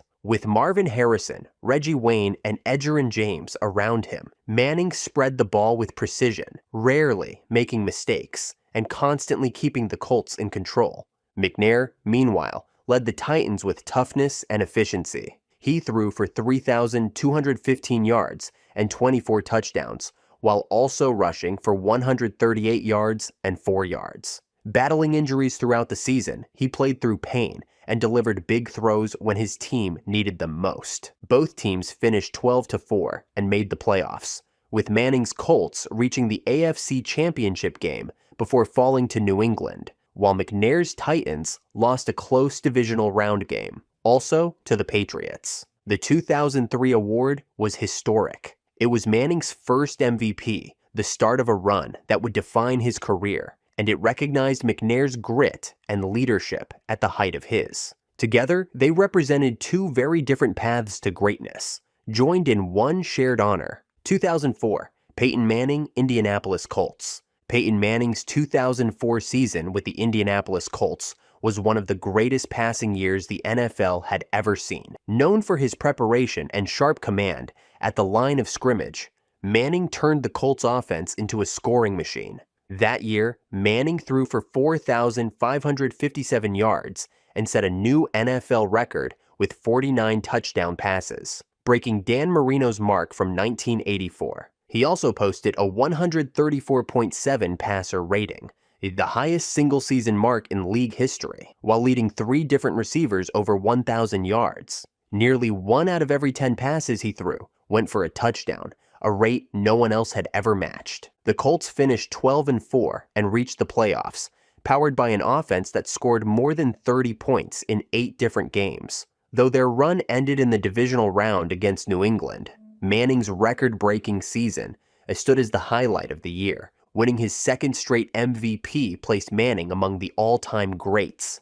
By 2004, he was no longer a rising star, but also the standard for quarterback play. In the NFL, 2005, Shaun Alexander, Seattle Seahawks. Shaun Alexander with the Seattle Seahawks registered the best year of his career and one of the greatest rushing seasons in NFL history. Known for his vision and nose for the end zone, Alexander carried Seattle to heights the franchise had never reached before. That year, Alexander rushed for 1,880 yards and scored 27 rushing touchdowns, setting a new single-season record at the time. He had 9 100-yard games and found the end zone in 15 straight games, a sign of how steady and dominant he was all year long. The Seahawks finished 13-3, the best record in the NFC, and powered their way to the first Super Bowl in team history. Though they fell short against the Pittsburgh Steelers in Super Bowl 40, Alexander's consistency and scoring made Seattle's offense one of the toughest to stop. Alexander's 2005 season earned him the league MVP award and cemented his place in history. His touchdown record and role in leading Seattle to its first Super Bowl appearance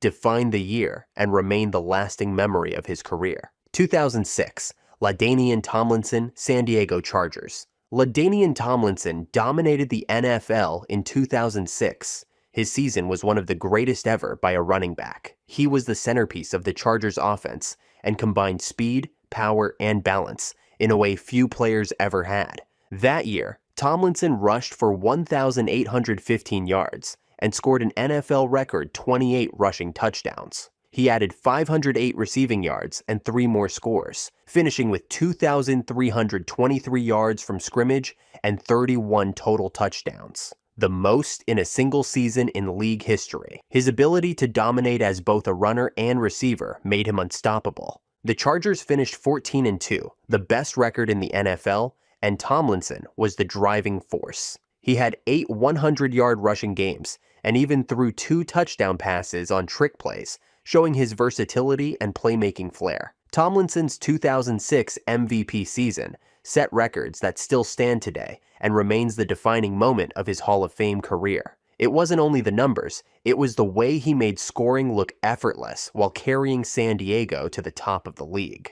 2007, Tom Brady, New England Patriots. Tom Brady's 2007 season with the New England Patriots was one of the most dominant by a quarterback in NFL history. Already known for his leadership and winning ways, Brady added record-breaking numbers to his resume and led the Patriots on a historic run. That year, Brady threw for 4,806 yards and set an NFL record with 50 touchdown passes, breaking Peyton Manning's mark of 49 from 2004. 23 of those touchdowns went to Randy Moss, who also set a single-season record for receiving scores. With Wes Welker adding 112 catches in the slot, the Patriots' passing game was nearly impossible to defend. New England finished the regular season 16-0, becoming the first team in NFL history to go undefeated in a 16-game schedule. The offense averaged over 36 points per game, the highest in league history at the time,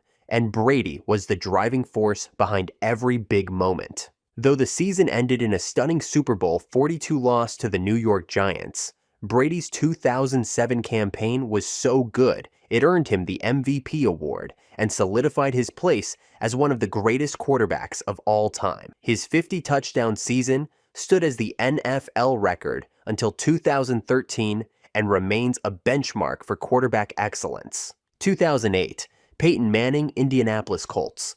In 2008, Peyton Manning put up a season performance that couldn't be sidelined. Even in a year when the Colts had to fight through injuries and a slow start, Manning's leadership carried them back into playoff contention. That year, Manning threw for 4,002 yards and 27 touchdowns. His numbers weren't as eye-popping as some of his earlier years, but his steady play and ability to win close games made the difference. After beginning the season 3-4, the Colts ripped off 9 straight wins, finishing 12-4 and earning another postseason berth. Manning's sharp decision-making kept the Colts' offense balanced and efficient, even as Marvin Harrison faded late in his career. Reggie Wayne and tight end Dallas Clark became his most trusted targets, while rookie running back Joseph Adai added support in the backfield. The Colts fell in the wild card round to San Diego, but Manning's work in turning around the season could not be overlooked. He won his 3rd MVP award, tying Brett Favre for the most at the time. It was a reminder that even in a quiet year by his standards,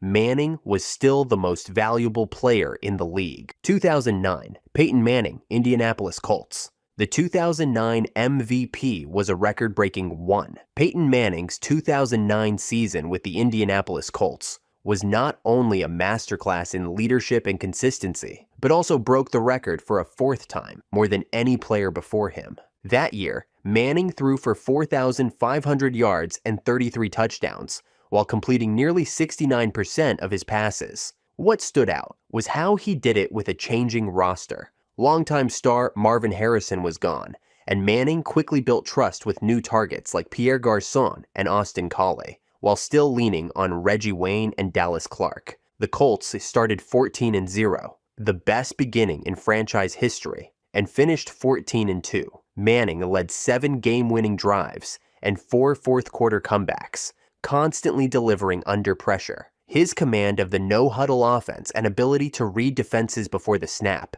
gave Indianapolis a huge edge. The Colts reached Super Bowl 44, where they fell to Drew Brees and the New Orleans Saints. Even with the loss, Manning's 2009 season was historic. His 4th MVP award set a new NFL record and cemented him as the standard for quarterback play in that era. 2010, Tom Brady, New England Patriots. Tom Brady in 2010 became the first player to win the MVP unanimously, receiving all first 50-place votes, which was nothing short of an incredible feat. However, 2 years earlier, in 2008, he tore his ACL in the season opener, costing him the entire year. By 2010, he was not only back to full strength, but playing some of the most efficient football of his career. That season, Brady threw for 3,900 yards and 36 touchdowns with only 4 interceptions. His touchdown-to-interception ratio was the best in league history at the time.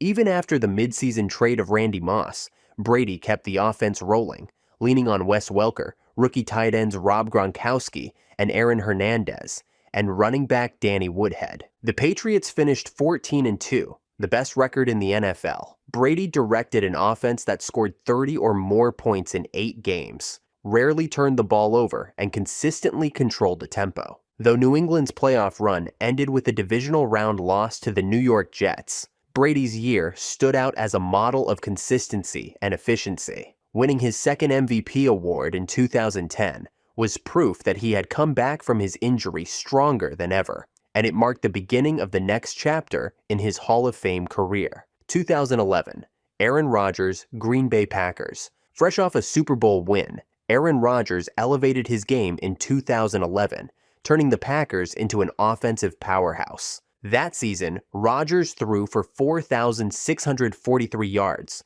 45 touchdowns, and 6 interceptions. His passer rating of 122.5 set a new NFL single-season record, a mark that still stands. Week after week, he carved up defenses with his accuracy, mobility, and deep ball precision. The Packers rode Rodgers' hot hand to a 15-1 record, the best in franchise history. Green Bay averaged over 35 points per game, and Rodgers delivered highlight after highlight, from pinpoint throws on the run to long connections with Jordy Nelson and Greg Jennings. The postseason ended earlier than expected, with a divisional round loss to the New York Giants. But Rodgers' season was undeniable. 2012, Adrian Peterson, Minnesota Vikings. 8 months after tearing his ACL and MCL, Adrian Peterson returned and dominated in a way few thought possible. That year, Peterson rushed for 2,097 yards, the second most in NFL history,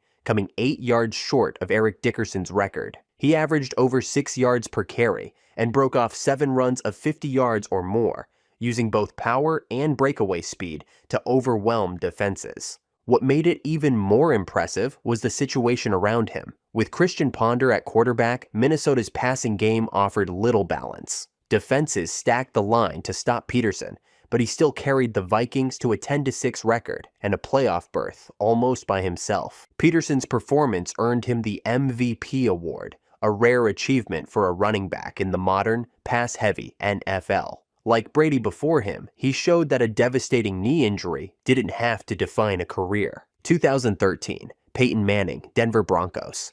Peyton Manning in 2013 tore up the league and broke records. 2 years earlier, Manning had missed the entire 2011 season with a serious neck injury that nearly ended his career. By 2013, at age 37, he not only made a comeback, but he was rewriting the record book. Manning's 2013 season remains the most prolific passing year in NFL history that year. Manning threw for 5,477 yards and 55 touchdowns, both single-season NFL records. He completed nearly 69% of his passes and led an offense that scored 606 total points, the most by any team in league history. The Broncos finished 13-3, claimed the AFC's top seed, and marched all the way to Super Bowl 48. Though they fell to the Seattle Seahawks' Legion of Boom defense, the season remained a triumph of precision and firepower. Manning's 5th MVP award in 2013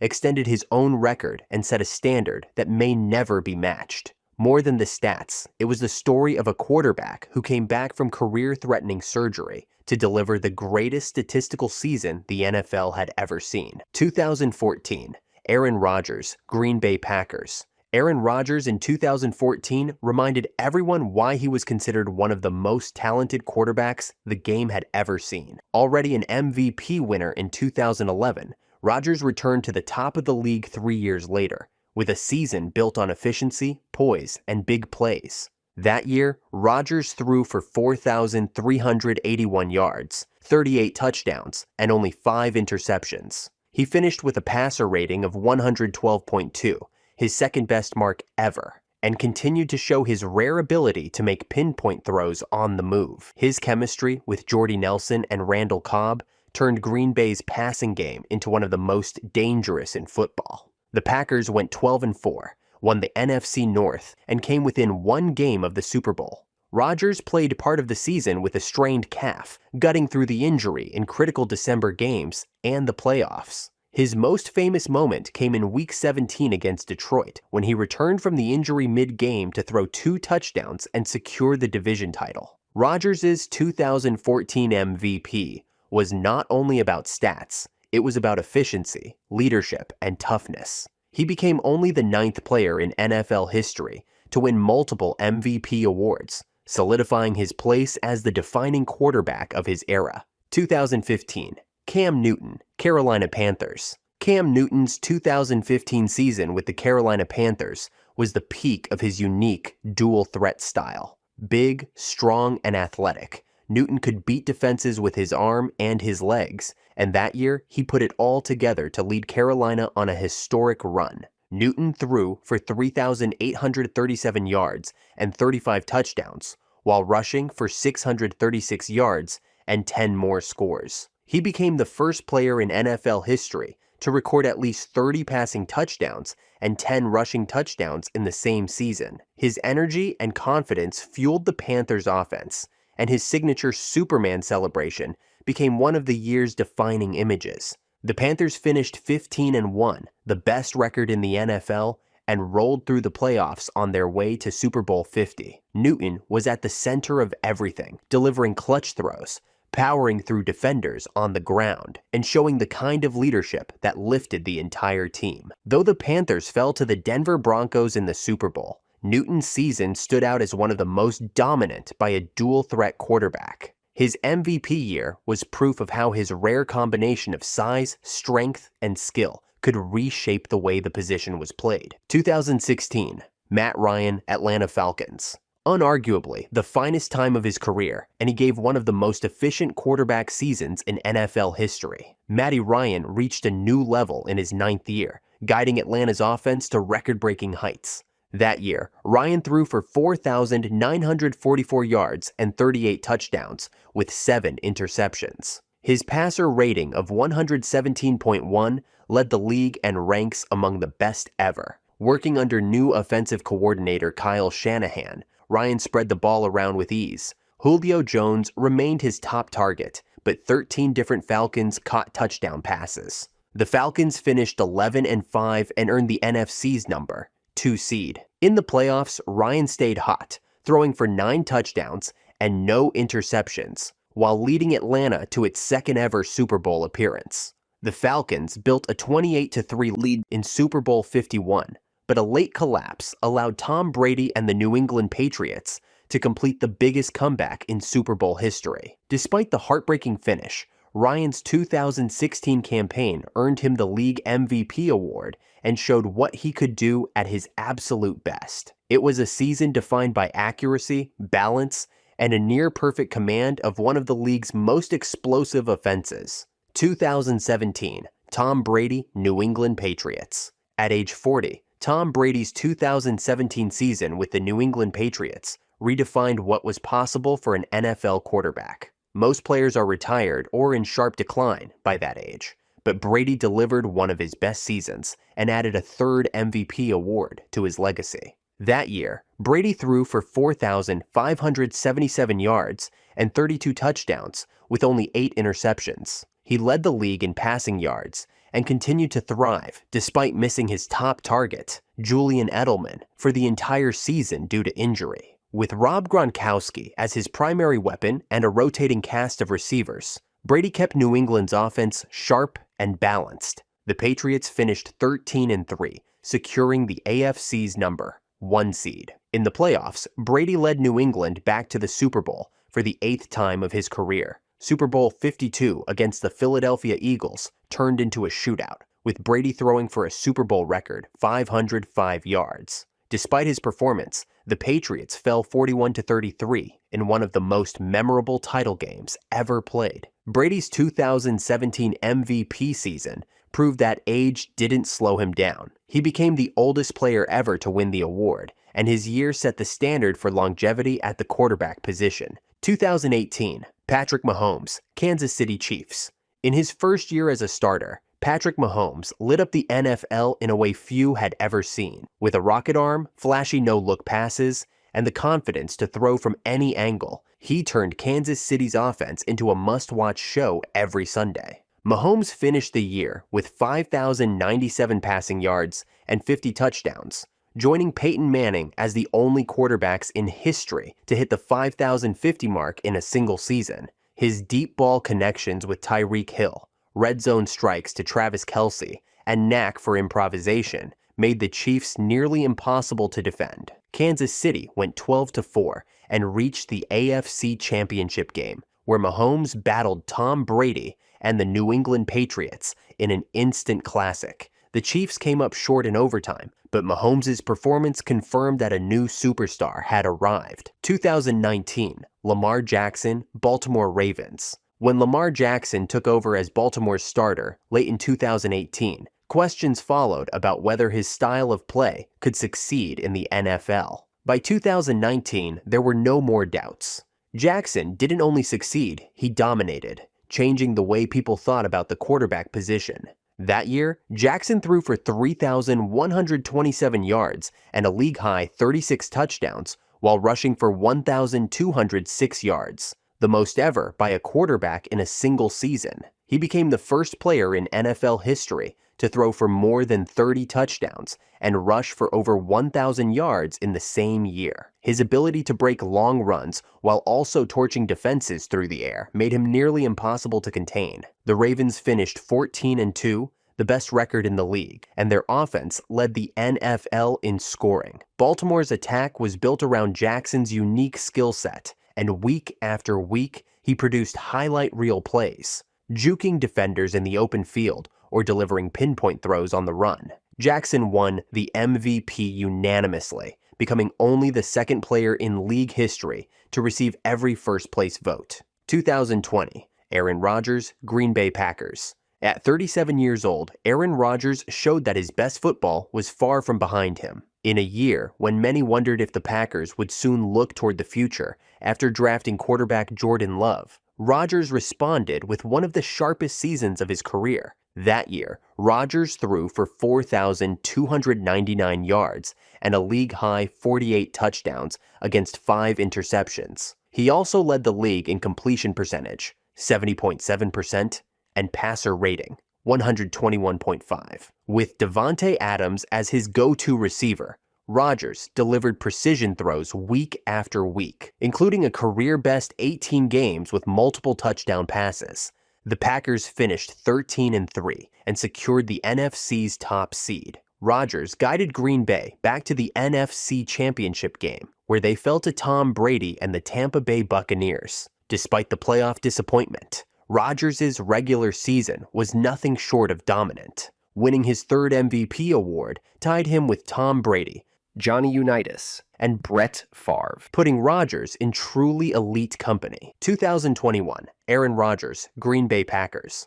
After winning MVP in 2020, Aaron Rodgers returned the next season under even more scrutiny. His offseason feud with the Green Bay Packers front office had dominated headlines, and some wondered whether it would distract him on the field. Instead, Rodgers responded with another brilliant year and secured back-to-back MVP honors. That season, Rodgers threw for 4,115 yards, 37 touchdowns, and 4 interceptions. His efficiency was unmatched, leading the league in touchdown-to-interception ratio for the 4th straight year. With Davante Adams as his primary weapon, Rodgers continued to frustrate defenses with pinpoint accuracy and an ability to extend plays outside the pocket. The Packers once again finished 13-4 and claimed the NFC's top seed. Rodgers was steady and precise all season long, guiding Green Bay to its 3rd straight year with 13 wins. While the playoff run ended abruptly with a loss to the San Francisco 49ers in the divisional round,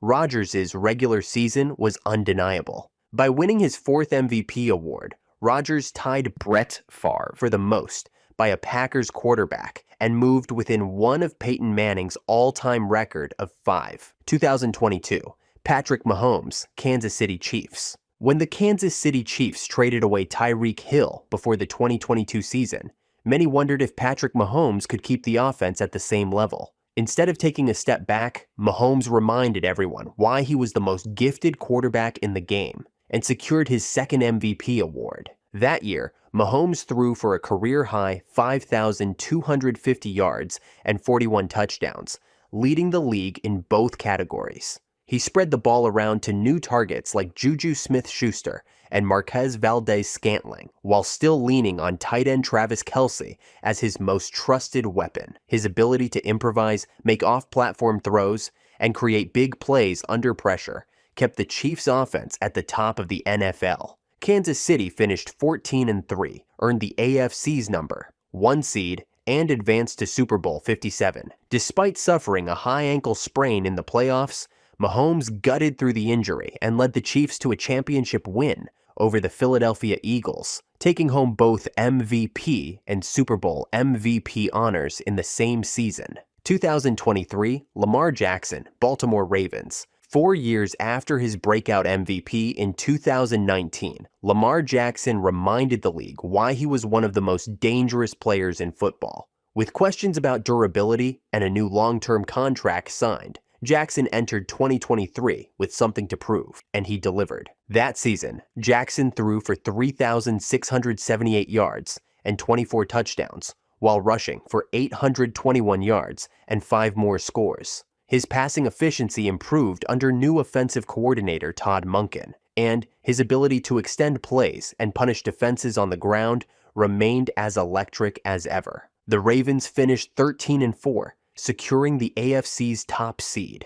Jackson had statement performances down the stretch, including blowout wins over the 49ers and Dolphins, where his arm and legs both overwhelmed top defenses. He was the engine of a balanced roster that leaned on his playmaking to stay ahead of opponents. Winning his 2nd MVP put Jackson in rare company, joining a short list of quarterbacks with multiple awards. 2024, Josh Allen, Buffalo Bills. Josh Allen had been knocking on the door for years, and in 2024, he finally burst through. He became the first quarterback in Buffalo Bills history to win the NFL MVP. That season, Allen threw for 3,731 yards, 28 touchdowns, and only 6 interceptions, finishing with a 101.4 passer rating. But what really set him apart was his rushing ability. He added 531 yards and 12 rushing touchdowns. Allen led Buffalo to a 13-4 record, and the team scored a franchise record 525 points, showing how much he carried the offense.